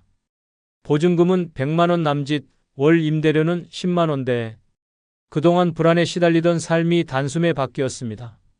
좁지만 안전했고 관리사무소에서 늘 돌봐주니 마음마저 든든했습니다. 김 씨는 말했습니다. 내 인생에서 가장 큰 복권은 바로 정부 임대아파트 당첨이었다. 반대로 이 제도를 무시한 사람도 있었습니다. 경기도 안양에 살던 박성호 씨는 체면을 이유로 임대아파트 신청을 꺼렸습니다. 나는 평생 일했는데 임대아파트에 들어가면 창피하다라는 허세가 발목을 잡았습니다. 하지만 현실은 냉혹했습니다. 전세 보증금은 빠르게 올랐고 재계약을 앞두고 집주인은 보증금 3천만 원 더 올려라고 통보했습니다. 당장 돈을 마련할 길이 없던 박 씨는 쫓겨나듯 반지하로 들어갔습니다. 곰팡이 냄새가 가득한 방에서 장마철이면 물이 스며드는 벽을 붙잡고 한숨 쉬었습니다. 결국 체면 하나 지키려다 건강과 삶의 질 모두 무너져 내렸습니다. 정부 지원 임대 아파트는 종류가 다양합니다. 대표적으로 영구임대, 국민임대, 행복주택, 공공임대가 있습니다. 영구임대는 기초생활수급자나 저소득층 노인에게 제공됩니다. 보증금은 100만 원에서 200만 원대, 월 임대료는 10만 원대에 불과합니다. 국민임대는 소득이 조금 있는 서민층도 신청 가능하며 보증금과 임대료가 상대적으로 높지만 여전히 시세보다 훨씬 저렴합니다. 행복주택은 청년 신혼부부 위주지만 일부 지역은 노인도 신청이 가능합니다. 공공임대는 일정 기간 거주 후 분양 전환 기회가 주어지기도 합니다. 입주 조건은 소득과 자산 기준을 충족해야 합니다. 예를 들어 영구임대는 가구 소득이 중위소득의 50% 이하, 무주택 세대여야 합니다. 국민임대는 무주택자이면서 소득이 도시근로자, 월 평균 소득의 70% 이하인 경우 가능합니다. 노인의 경우 단독세대주여도 인정되는 경우가 많아 기회가 넓습니다. 당첨 확률을 높이려면 경쟁이 치열한 서울 도심보다는 외곽이나 수도권, 지방 도시를 노려야 합니다. 실제로 서울 강남이나 마포, 용산 같은 인기 지역은 경쟁률이 수십 대 1을 넘습니다. 그러나 인천 서구, 경기 시흥, 충북 청주, 전북 익산 같은 지역은 상대적으로 낮아 당첨 확률이 높습니다. 또한 예비 입주자 모집에 지원하는 것도 좋은 방법입니다. 한 번 떨어졌다고 끝이 아니라 순번이 돌아오면 입주 기회가 생깁니다. 당첨 방법은 간단합니다. LH 한국토지주택공사나 SH 서울주택도시개발공사 홈페이지에서 공고를 확인하고 신청하면 됩니다. 온라인 신청이 어렵다면 주민센터나 LH지사에 직접 방문해도 됩니다. 중요한 건 모집 시기를 놓치지 않는 것입니다. 연중 수시로 진행되지만 보통 분기별로 집중 모집이 있으므로 공고를 꾸준히 살펴야 합니다. 신청 후에는 소득, 자산 증빙을 제출하고 추첨이나 순위 심사를 거쳐 당첨자가 발표됩니다. 작은 월세에도 허덕이는 삶보다 안정적인 임대아파트에서 당당하게 사는 것이 훨씬 현명합니다. 실제로 임대아파트 단지는 노인 복지 프로그램이나 편의시설이 잘 갖춰져 있어 반대로 더 안전하고 편리한 생활이 가능합니다. 정부 지원 임대아파트는 돈이 없어도 나이 들어도 누구나 평생 집 걱정 없이 살 수 있는 길입니다. 체면은 배고픔을 막아주지 않습니다. 남의 집살이에서 불안에 떠는 것보다 작은 정부, 임대아파트에서 당당하게 사는 것이 진짜 노후의 생존 전략입니다. 5번째 방법은 지방 소도시로 내려가 생활비를 줄이는 것입니다. 도시는 화려합니다. 그러나 그 화려함은 노인에게 독입니다. 월세는 천정부지, 관리비는 한겨울 난방비만으로도 연금을 다 갉아먹습니다. 마트에 가면 채소 한 봉지, 과일 몇 개 담아도 장바구니는 금세 5만 원을 넘습니다. 이대로 도시에 남아있다간 늙은 인생은 빚과 불안 속에서 무너질 수밖에 없습니다. 하지만 지방 소도시로 내려가면 모든 게 달라집니다. 월세는 절반 이하로 줄고 생활비도 반으로 줄어듭니다. 무엇보다 집세 걱정 없는 삶, 바로 거기서 시작됩니다. 서울 강동구에 살던 이정숙 씨는 남편과 사별한 뒤 20평 아파트 전세를 혼자 감당했습니다. 연금으로는 턱없이 부족했고 전세 만기 때마다 집주인이 보증금 올려라는 말로 가슴을 짓눌렀습니다. 주변에서는 시골로 내려가라 했지만 이 씨는 나는 서울 사람이라며 버텼습니다. 그러나 현실은 냉혹했습니다. 전세금을 감당 못해 결국 월세로 바꿨고 매달 70만 원 가까운 집세를 내느라 생활이 파탄났습니다. 어느 날 장바구니를 들고 계산대 앞에서 카드 잔액 부족 메시지를 본 순간 눈물이 왈칵 쏟아졌습니다. 체면 하나 지키려다 인생이 산산이 부서진 것입니다. 반대로 부산에서 살던 조영희 씨는 다른 선택을 했습니다. 생활비가 감당이 안 되자이 전남 순천으로 내려갔습니다. 순천의 오래된 빌라는 보증금 500만 원에 월세 20만 원. 식비는 재래시장에서 싼 가격으로 해결했고 텃밭에서 직접 키운 채소가 밥상을 채웠습니다. 한 달 생활비가 100만 원도 안 되자 마음의 여유가 생겼습니다. 아침마다 산책하고 이웃과 반찬을 나누며 웃을 수 있었습니다. 조 씨는 말했습니다. 서울에서는 연금으로 하루살이였는데 여기서는 사람답게 살 수 있다. 이 두 사례가 보여주는 건 단순합니다. 지방 소도시는 단순한 이사가 아니라 늙은 인생을 지켜주는 탈출구라는 사실입니다. 도시의 빚덩이에서 허덕이는 삶과 지방에서 안정된 삶은 선택 하나로 갈립니다. 생활비가 저렴하고 노후에 살기 좋은 지방 소도시 5곳을 추천해 드립니다. 첫째는 전남 순천입니다. 재래시장이 활성화되어 먹거리가 싸고 월세도 서울의 절반 이하입니다. 둘째는 경북 안동입니다. 전통문화도시라 정착 지원이 많고 물가가 안정적입니다. 셋째는 충북 제천입니다. 아파트 전세가 저렴하고 의료 인프라도 갖춰져 있어 노후 생활에 유리합니다. 넷째는 전북 익산입니다. 집값이 낮아 적은 돈으로도 안정적인 보금자리를 마련할 수 있습니다. 다섯 번째는 강원 원주입니다. 서울 접근성이 좋으면서도 생활비가 크게 낮아 노인들에게 인기가 많습니다. 여섯 번째는 경북 포항입니다. 바다와 인접해 있어 먹거리가 풍부하고 주거비용이 낮아 생활비 부담이 적습니다. 일곱 번째는 충남 공주입니다. 역사문화도시로 물가가 안정적이며 교통이 편리해 서울, 대전 접근이 좋습니다. 여덟 번째는 전남 목포입니다. 해산물이 저렴하고 생활 인프라도 잘 갖춰져 있어 노인 생활에 안성맞춤입니다. 아홉 번째는 전북 군산입니다.